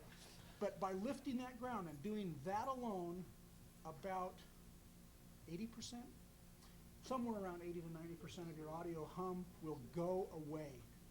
You simply won't hear it because you're not trying to make the audio signals ground stay the same as from source A to point B. And what happens in doing that, you have to be using balanced inputs if you do that. It has to be a normal 3-wire to 3-wire. The way the 3-wire system works is, and the reason that If you've used 3-wire connectors, you notice that they tend to be quieter than the single-wire mics. Have you ever noticed that? And the reason for that is the 3-wire, pins 2 and 3, essentially act as it's the same piece of wire. And then there's a ground, which is the shield that surrounds it. The shield takes any radio or other noise, shunts it to ground, gets rid of the noise, but the other 2 wires, as long as they have the same signal, the system doesn't see it. The only reason that there's an audio signal through there is because the 2 wires essentially go back and forth. One side is hot, one is called negative or common, but there's an alternating current set up between the 2 wires by the microphone. That goes into a transformer or something that acts like a transformer in the preamp, and it looks at the difference between the 2 wires.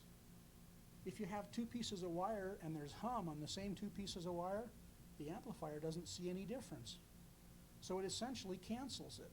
That's why 3-wire mics are quieter, because that pair the amplifier is looking for the difference in the audio level between those 2 lines.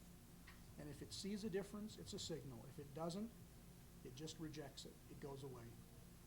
In a single wire system, and a lot of cameras are single wire cameras, you will be more susceptible for noise. One of the things that became a real problem with that audio, well, we'll go through a couple of them. External sound systems, so you need to clip the ground if you're going back to 3-wire, and then you go from a preamp to the camera with a clean signal, the problem's solved. Other real interesting problems are dimmers, motors, toasters, sometimes automobile noise. A lot of the times there's just noises you can't get rid of easily.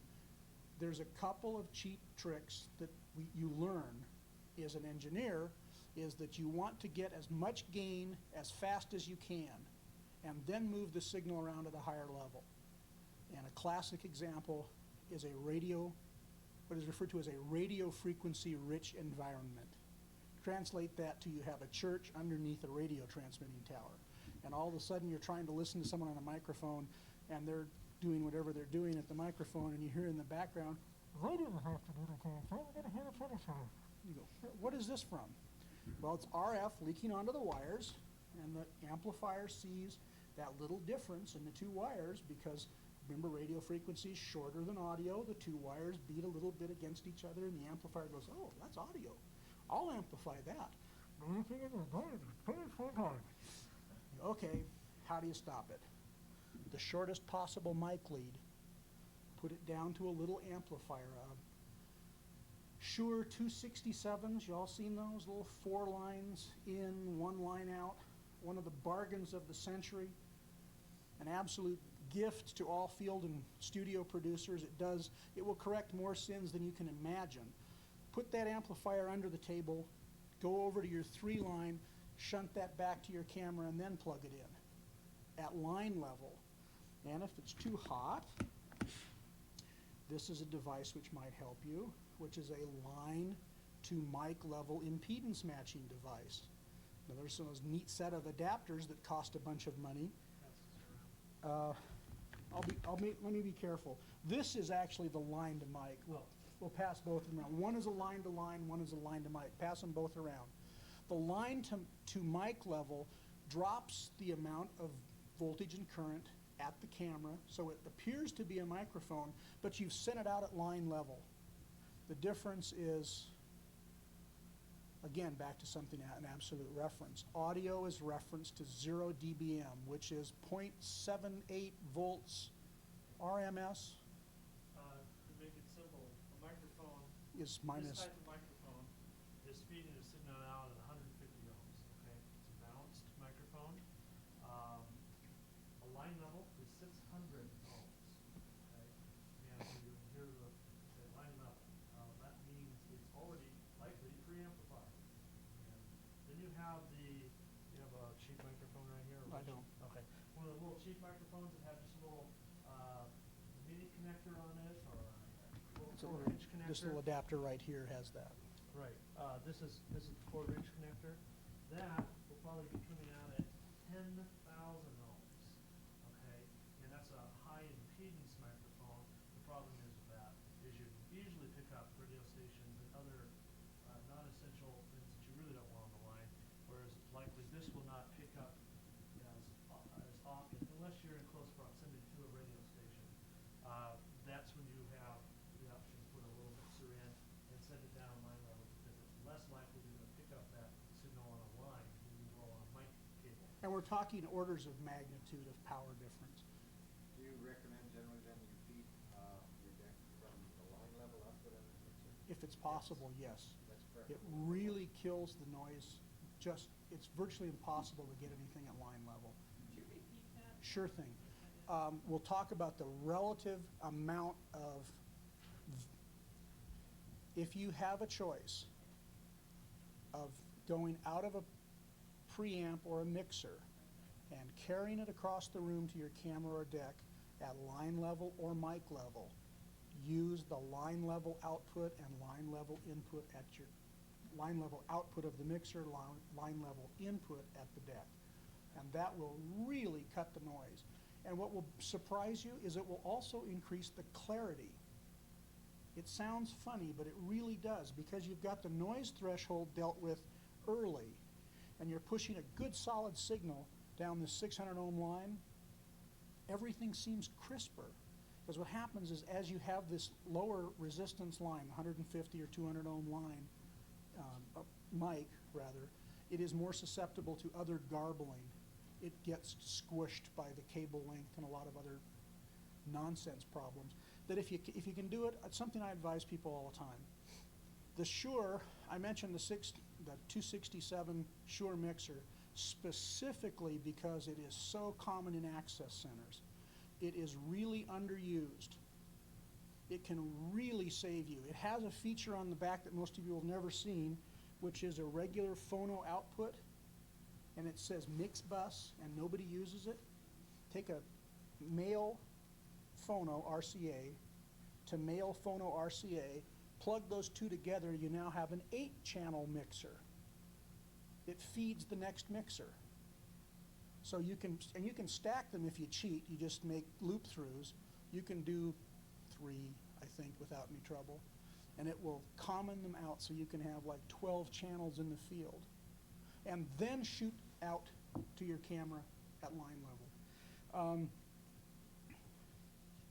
One of the issues of noise that's a real common problem, and it's really a silly one, is we have a good old-fashioned power cable here, and we run our good old-fashioned microphone cable right alongside of it. And that one will put them at right angles, and then parallel it a foot away if you can. Or go to the other side of the room if you can, because you're going to induce AC down this line. It's just going to happen. It just acts like a giant linear transformer. Would you say that again? Sure thing. If you can, never parallel your AC line with your microphone lines. Always cross them over. Sometimes if you're running your line along the wall too, you'll pick up noise, and it's because there's a wire in that wall, And you don't even see it. You don't know it, yeah. That's right. That's right. And So very often, try just moving your line. even a foot will very often just completely kill the problem. Also in the way of levels, let's talk just a 600 ohm line level is usually plus 22 dBm. Remember, everything's relative, so 0 dBm is about 0.7 volts, plus 22, 0 on the meter, it says 0 on the VU meter.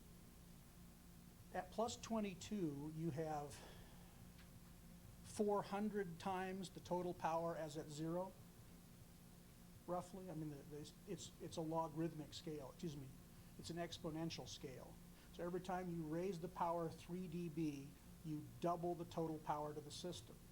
So it really makes it resistant. A high Z microphone, the kind like this, run usually at about minus 50, minus 60 dB. Very low level. It's very quiet, low level mics. So they're extremely susceptible to noise. A lot of the times I don't have one with me, of course, because I bring everything. I was coming to Montana. You'll see adapters that'll plug a high Z to a balanced output. They'll work, but they suck up a lot of power. It's a real problem. There's a couple of companies that build impedance matching units. They're about $200 for 2 channels. That's kind of spendy. I hate to use the word, but Radio Shack makes a bargain mic preamp. They're little 3-channel mixers, like $120 on special. And if you plug the high Z mics into that, get the gain there, then move that signal around, you very often can make a cheap microphone sound much better simply because you get the gain on the mic as early as you can. And now you're shunting around a good solid signal. It's been a real aid to us in a couple of issues. Distribution of signals becomes a real interesting problem. We found there is a tendency to keep doing this. You know, it's 25 foot here and you plug it in 25 foot. Every time you plug a connector in, you get a little signal loss. So try to keep a series of cords available. You know, a 60 and a 30 and a 15. And if you need 60 feet, put out the 60-footer. Because when you start adding connectors, and the same thing for adapters, if you start jumping adapter to adapter to adapter, you keep adding resistance. That becomes a real interesting problem when you get a couple of dB loss every time you plug an adapter in. And by the time you're done having 5 of these plugged in, you have a pretty weak audio signal. You know, say, geez, that mic always sounds really, you know, punchy when you have it on the, plugging it into the camera.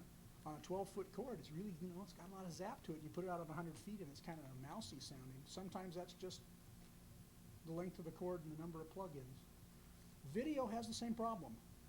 You can't run video more than how far? I'd like to tell people, I run video every week 300 feet. And then I put it through a humbucker, and then it goes and does its other thing. The 300 feet is a long way on a piece of video cable. You get a lot of real interesting problems. Problems can be solved by, I'll pass these around. There are 2 different kinds of coax, and one you'll see is copper, and the other one is aluminum foil. And they both work real well in 10-foot sections. But if you put out a 20-foot section, you'll be okay. You put out a 30-foot section, you'll be okay. You start out toward 100 feet. If you don't have the copper-clad wire, you are probably going to start seeing signal problems. So the grade of wire that either you select or that your center selects can really surprisingly affect the distribution of a signal.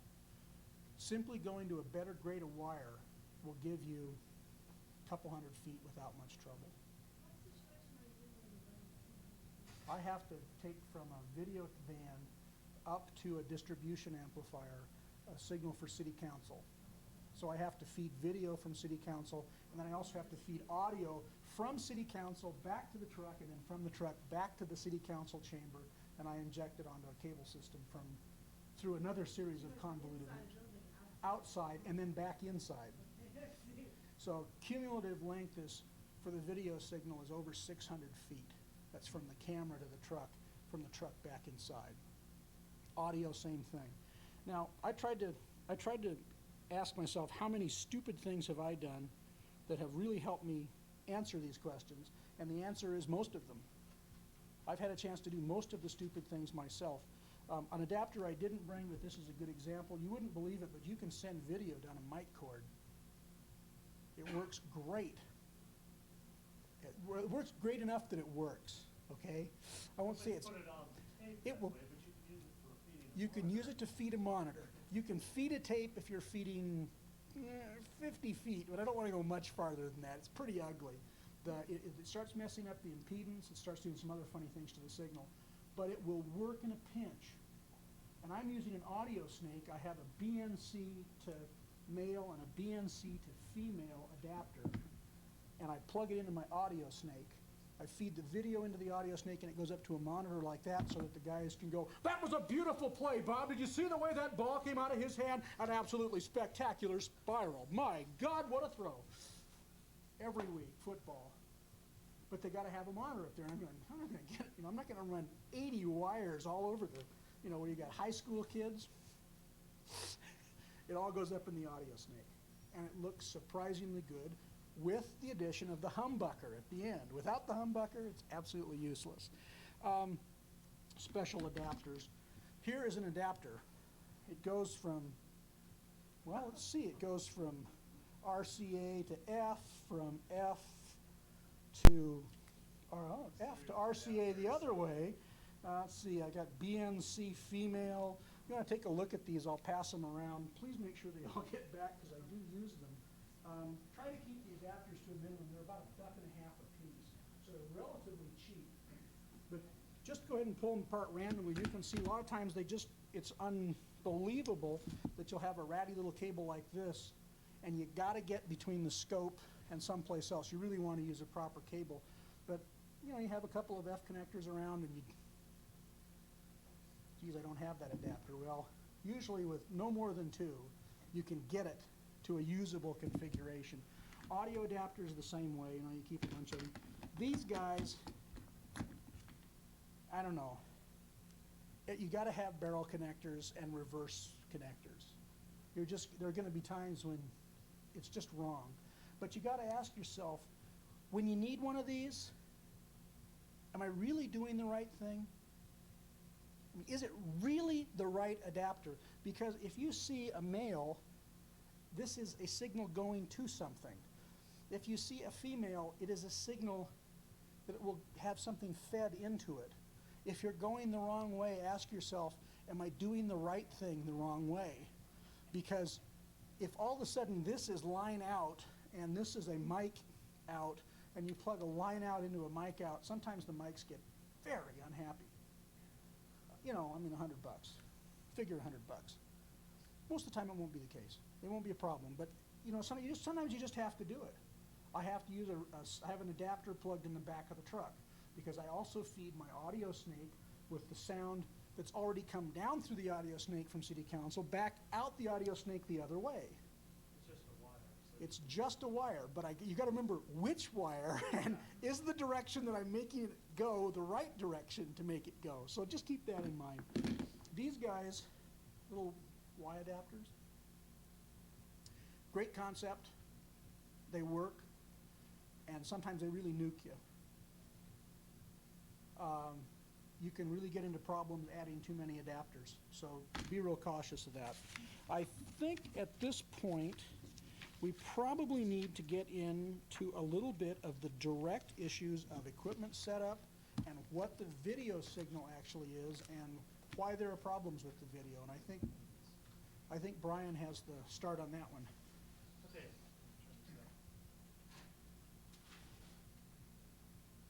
I don't know how everybody can see this. I'm going to try to position myself on the correct side. What you have here is a waveform monitor. Is everyone familiar with what a waveform monitor is? Okay, great. I'm going to zoom in first on the knobs over here.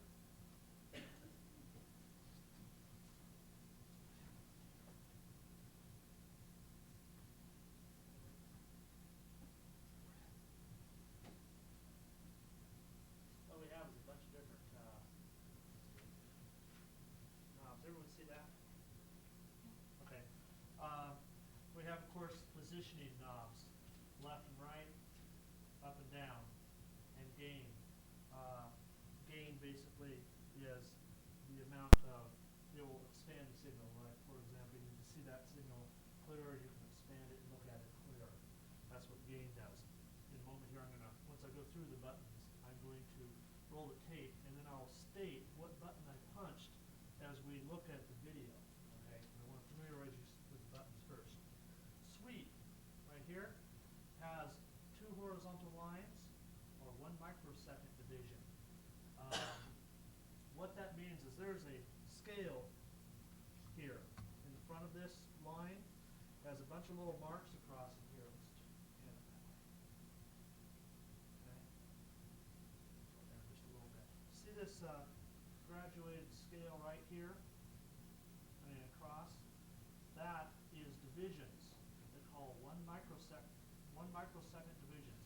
That is 1 point, that's the next. So you have across here, you have basically 12 microseconds divided line it up. The teeny little lines in between that is nanosecond divisions, okay? And I will explain what those are used for in a moment.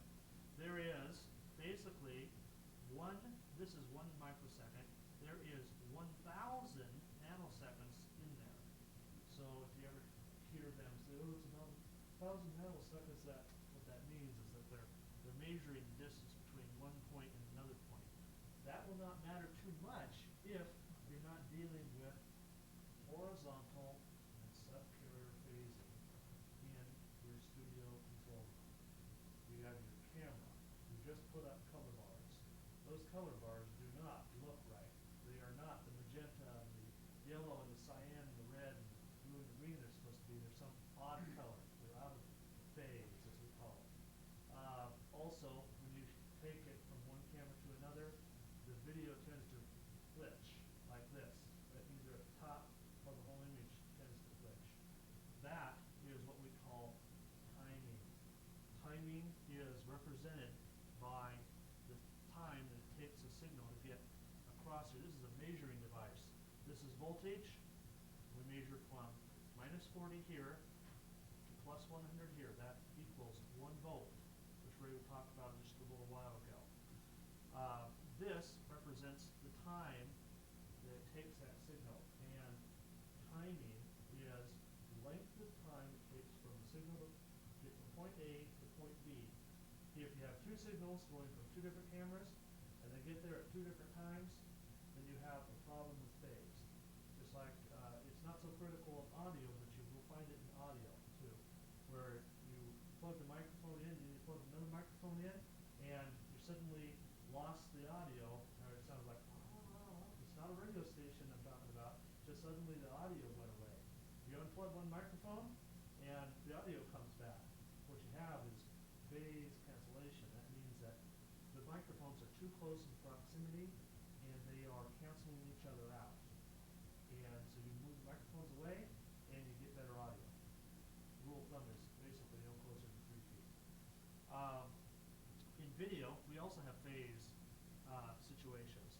Moving back over here, when you hit the 1 microsecond division, you can look at on the whole screen, it becomes a measurement of 1 microsecond.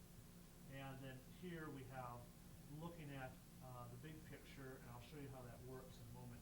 Looking at 2 vertical lines, okay? Television's made up of an odd field and an even field. And what you're looking at when you're looking at your video, you're looking at your odd and even field. And you can expand them, look at larger things. These knobs over here basically deal with chroma level. You can get a flat response. You can get video without the chroma on it. You can get just the chroma by itself. And I'm not even going to go into differential gain. Okay. With that information, zoom out just a touch. It's locked right now. Yeah. Okay, let's roll the tape.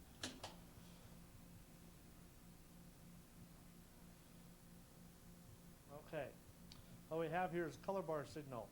Now, if you're looking at it like you can see a camera, these signals here would be a lot more squared off and they would look a lot better.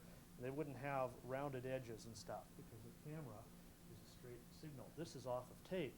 Tape tends to be, well, we have things like time-based error and signals are not as good because tape is not a perfect format. I'm not going to go into more detail than that, other than everything was rounded off. Time-based correctors are used in order to make this portion of the signal look better. Does everyone know what a time-based corrector is? Okay, it's a black box which your videotape deck is fed into, and it takes this lower part of the signal, which is what makes video work on a TV, and it strips it and puts a new signal in there. And it makes it look like it's brand new, just like you would see that signal coming off of a camera. And then you can also go in with the time-based corrector and adjust the amount of video level, the amount of chroma, and the amount of black level, and things like that. let me explain something here, and that is we're going to go down here to this. That is a frame of video. It travels at 30 frames a second, unlike film, which travels at 24 frames a second. And it's all pertinent to the AC coming off the wire, off the wall outlet. What you're looking at here is an odd and an even field. We're going to zoom into that section right there. Put the right button. Oh, okay, thank you. Yes, I went to 2V, okay? I'm magnifying to that one small section. This, I don't think I got cross pulse in here. This is what makes, if you ever see a black bar roll through your TV, I'm not talking about but just like the vertical hold is not working, right? That black bar is actually vertical blanking. This is the video portion, looking at a scope of the video blanking. This is the black line running through the gray bar. And what we're looking at is how wide that bar is. If I might for just a quick second, just to remind you, remember that the way the TV puts the picture together, you said even odd fields. The sync mark is up here above, the vertical blanking. That's told the electron beam we're going to go from the bottom to the top, but you're not going to have any signal, and it snaps it back up here. It writes one half of the information, the odd frame, the odd field. The vertical blanking hits on again, shuts the beam off, brings it back up to the top, offsets it one line, and lays down the next half of the picture. Right. I don't know if anybody has ever heard of, in the American Television Standard, NTSC, which was developed back in 1933, which is what we use, we have 525 lines. That's what you're looking at right here. And you can see this. Notice how your eyes retain sort of a ghost image, and maybe when you turn the TV off after looking at it in the dark, your eyes are going like that. That's because the television is actually turning off and on that fast, every 30th of a second. It's turning completely off and turning it back on, and what that means is, in that 30th of a second, it has scanned, the electron beam in here has scanned the odd lines and come down here, shut off because it went through the vertical blanking. This is actually the bottom. This here is the very bottom TV line that I'm looking at right here. This is now going through that bar that would be, that you could roll down and see vertical blanking. It's turning it back on, and this is the top of the video right up here, and it's going that way. All the vector scope does, or the waveform monitor does, is take what you see on video from top to bottom and turn it like this. So you can look at every single line of 500 or of 265 lines, and what it's doing is it's giving you 265 is one half of the 100 or 525 that makes up one frame of video. Yeah. When we look at TVs, they're telling us there's high resolution TV, it's 500 line TV. Uh-huh. But you're saying that 500 lines has been around since 1933, and then the man tells me that, oh, that old TV you got is only 240 lines of resolution. Now, what's the story on that? Well, Go ahead. Since you does started. the word advertising? One of the things that happens with television is it's always divided 525 lines this way. But when they say, oh, that television only resolves 250 lines, that's this way. And it's usually 250 lines per inch is what they're referring to. The new televisions resolve this way. Most televisions will go 500, 520 lines. Monitors, some monitors will go 1,100 lines. Yeah. Not HD TV. I mean a super high quality broadcast monitor. If you have a camera that'll kick out 700 lines, you'll see them. You'll see a distinct pattern of little vertical ticks making up a really tight pattern, like a screen, a window screen.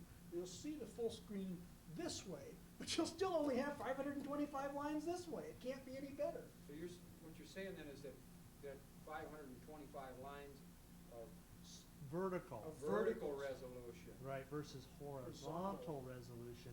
This camera puts out more than 525 lines. I believe this is about 620 line Something like that. resolution, but it's horizontal that they're talking about. So you see all these specs of, oh wow, that camera has 700 lines of resolution. It's horizontal. So It is a better quality, I mean, better, clearer picture, yes. Is VHS 240 lines of horizontal resolution? Yes. When it's set up right. Okay, and then your Super VHS is 400? This is Yes, plus plus, 400 okay. somewhere, plus, who knows how much All right, plus. 8 millimeter. Uh, Same more thing. than 500 plus. Really? And Yes. high 8? A high 8, I should say, is Okay. more than 500 plus. Okay. Can't remember what the spec on 8 Yeah, millimeter is. the exchange here in data, in making these increments, is electronically how fast the circuit can go up and down. That's literally, you're asking how fast can you turn on and off that transistor Mhm. or that imaging sensing device. And the problem that you get into is you might have a camera that puts out 750 lines. Whatever is the worst part of your signal path, that's as good as it will ever be. Right. But it will show up in other areas. Right. And that's what's the killer, is that a really good camera through a bad monitor still looks better than a really bad camera through a great monitor. And what you get on tape is every error compounded. Tape is real 3/4 unforgiving. inch has the best horizontal resolution of, at using 3/4 inch SP, superior performance is what that means, is 330 lines maximum. This deck will put out 280 maximum, okay? So you'll have a camera that's putting out 625, but it's actually being laid down on a tape that's no better than 280. So if we were to look at this camera directly, which we are, actually we're looking at this camera directly into the monitor, okay? If I came off of the tape and looked at the same signal, you would notice a definite decrease in quality if you switch between the two, between camera and tape output. That gives you a little bit of idea of what, how television works, okay? Now, we're going to look at, say, this section right here, 2 lines, not necessarily those 2 lines, but 2 of the 2 lines. And you're going to see what you're looking at here is burst and then video level. Let me adjust it. Yeah, there. You're looking at, let me turn up the intensity. You're actually looking at what you're normally used to looking at on a waveform monitor is the burst signal and your video level. We're going to look at basically two lines. They take an odd and even field, and they put it up like that. So we just magnified again. So what we're doing is we're continually magnifying. Now we can see an odd field and an even field, and we can tell our video gain level, which is from 100 to 0, and we can see our horizontal sync, which is running, oops, that's what happens when you hit 2 buttons at the same time. Excuse me, right there, which is running all the way across here. And that is, if you ever had a monitor where you can move this bar over from this side, or a pulse cross where you can see a bar like this, and how many have ever seen that? Okay. What you're looking at is the horizontal and the vertical bar displaced from that side of the monitor. And the reason it's called horizontal sync is what it's doing. This, what's referred to as the plunge to sync, this is the We're going to agreement. zoom in on this in a moment. This is the agreement with the system of where we start lining the bricks up to make a wall of video. It's saying, wake up, everybody. Right here, I am 0. Everybody understand? I'm 0. Right there, that's the sync point, and it's that wide, and that's called the gate, sync gate, has a specific timeline. And everybody agrees that all video will be this direction, and more importantly, the next line will start directly above me. Because if it doesn't, you will have a television that does this, loss of horizontal sync. And this guy right here tells every other piece of signal, I am where you start and I am where you stop. And if you don't believe me, ask the blackburst generator. Because I'm telling you, the Blackburst generator is telling me, I'm where you start, I'm where you stop. And that way the video lines up. Otherwise, it'd be 500 lines of resolution on one line, and it would be meaningless because the line below it would be shifting left and right. That's why the sync is so important, because it makes the signal line up vertically, right on top of it. This is why, in a studio, you want to have a sync generator, okay? That's a master sync generator that runs all the other equipment, okay? And that's, everything's referenced to that thing. And it's saying what Ray just stated. This is absolute reference point. Everything starts from here. I mean, all the timing is right. Okay, what we have here is we have setup, which is black level. Black is not really black. Black is actually gray. It's referenced at 7.5 IRE. This whole image is called IRE, and that's the button that we are, this is IRE, this is without chroma here, okay? This is with chroma, it's called flat. There's a button, and this is on the response side. On the left side it said flat. Over here, as you can see, yeah, why don't you just move that? Okay, we have flat, we have IRE, and the difference being that back. Can you just move it back and forth for me? You're looking at just the luminance, the black and white signal on IRE. Okay, that's all you're looking at without the chroma. That is just luminance value. Luminance is all they used to have in black and white. They didn't have color. They did not have that. They did not have that bar right there to turn on and off color. So now we have color, and this is the yellow bar, this is the cyan bar, this is the green, the magenta, the red, and the blue, okay? And as they get darker, those 7 colors, primary colors, make up color for television. Any mixture of them will make up any color that the monitor or that the camera would see. This information right here, that little thing right there, and that little thing right there is actually, let me see if I can punch it up this way. Oops. No. It is actually called INQ, and in a moment here I'll figure out where the bar switch is. Oh, this one does not have INQ. Oh well. INQ, if you're looking at that, it is a bar running right through here. There's a multitude of other colors. You ever seen that? And then there's a black section, and there's a big white bar, and then another black section. That's called INQ, and what they use that for in broadcast in order to set up an axis of, so that you have luminance and chrominance. You have a reference for that as to where that's supposed to be at. There it is. Thank you. Okay. This is I and Q. Here's I, here's Q. Mr. I and Mr. Q. They call that split field bars. Okay.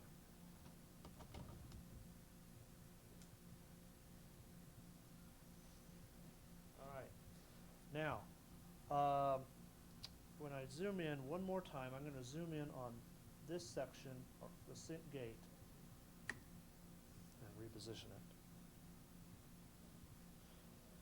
It's a nice machine. Yeah. Now, if you were looking at this off of tape rather than, or straight off of the camera rather than off of tape, in fact, well, it's too bad we can't plug color bars into the thing from the camera because we're using the camera to project the image. That's all right, Ray. So we could swap it for a second if you wanted But then to we see would it. see color bars. Well, what we have here is we have burst. Okay, on a vector scope, it's that little line that comes out on the right side, and you've got all the other, looks like a star information. Those are the color bars of magenta and red and blue and green. They're supposed to fall into their little boxes or their graticules. To the right side is this little thing called burst. Now, that's what this is. That tells the television and all of your equipment that, oh, is a color signal present? Turn on the color circuitry. and it does it, and it's at a certain frequency. Now, if it is up here on a vector scope, and I don't have one here to show you, but if it's up here and all the other little colors in your vector scope are in the right position, what happens is you're out of phase, burst phases as it's called, and that is likely the biggest problem that causes those color bars to look completely different when you punch them up on the switcher. Because when you switch between two cameras in your studio, and one camera is right, and the next camera is, well, somebody didn't paint that camera right. So what that is the burst is out of phase, and there's a little pot on the camera control unit, which these cameras will feed into in your studio. It says SC phase. Okay, I'll have a S and a C and then a 0 with a slash through it. And that, you turn that and get your bar back down to the right position. And that is how you get the color phase between your cameras right, okay? Now we can also have a shift in the color bars themselves. That's called chroma phase. And that, you can adjust that like on a time-based corrector. You have video and setup, and you have hue. Hue is a tint, like the tint control on your TV. Okay, it changes the color bars themselves. So you have to differentiate between what is color bars phase, problems with color, and what is a burst phase problem. The only way you can tell that is by looking at the vector scope. There's a cheat if you don't own a vector scope and you do have a cross pulse monitor. Yeah. And this doesn't. So where you can get the bar here and the bar there? You can see the bar like this. Against the reference, it's kind of a putrid yellow-green color. Yeah, this actually comes off as a putrid yellow Make color. them the same putrid yellow-green. Do a split screen, top and bottom, put it in cross pulse, and you can set the black burst on whatever is the non-reference standard. If you only have two cameras, one of them is right. Whatever one is right is the one that's right. It is arbitrary which one is right unless it's relative to a test generator. But pick one camera and just tweak the other one until that color is the same, and your subcarrier will be amazingly close. Right. Switch it then to bars for the full field in the split frame. Make sure the bars look the same, because if they don't look the same, you have another problem going on. Then you can cheat. If the bars don't line up, you can use the horizontal phase, tweak the horizontal phase, then go back and retweak the subcarrier phase. You do that about 3 times, roughly 3 times. It'll be within 10% of what you can do with test instrumentation. It's a cheap way to set it up, but it will work. And you'll get 2 cameras that are amazingly close. Right. You have to do it in the color bar switch on the camera. That's one, yes. Your color bars aren't absolutely discrete, and say where one jams into another, it causes a thin line of another color. Is something wrong? In between the color bars? Maybe I forget what the way they go, but maybe the It's green and the normal. blue come together. Right. Yes. That's called NTSC. Never the same color twice. And what that is chroma crawl is the word for it, the crawling chroma. And if you looked at another system like in Europe or in Russia or something like that, you would not see that chroma crawl running through that line. That can also be caused by the detail switch on the camera or an enhancer that usually comes with cameras. The cameras now come with 1-line enhancers in them or 2-line enhancers. And so they artificially create a better edge on things. They're enhancing that signal. And that can also end up enhancing the bars as well. Why wouldn't I see it in Russia? Why? Because they have a completely different scan system than we do. Okay? Better? That higher quality. Well, actually, PAL is the best. PAL, P-A-L, which is used in Europe, is called Peace at Last. And I can't remember. I can't remember what CCAM is. CCAM is something about stupid French, I think. Yeah, it's sort of like in the middle between NTSC is the worst. We have the worst format. But historically, the reason why is that the United States, the Federal Communications Commission, demanded that if they were going to broadcast color, the old black and white monitors had to be compatible. Not should be, had to be compatible. If you can't make it compatible, we're not going to let you put your new toys on the market. You can't broadcast it. And everyone went, well, what are we gonna do? And the National Society. Television Standards Society. Committee, Yeah. NTSC, said,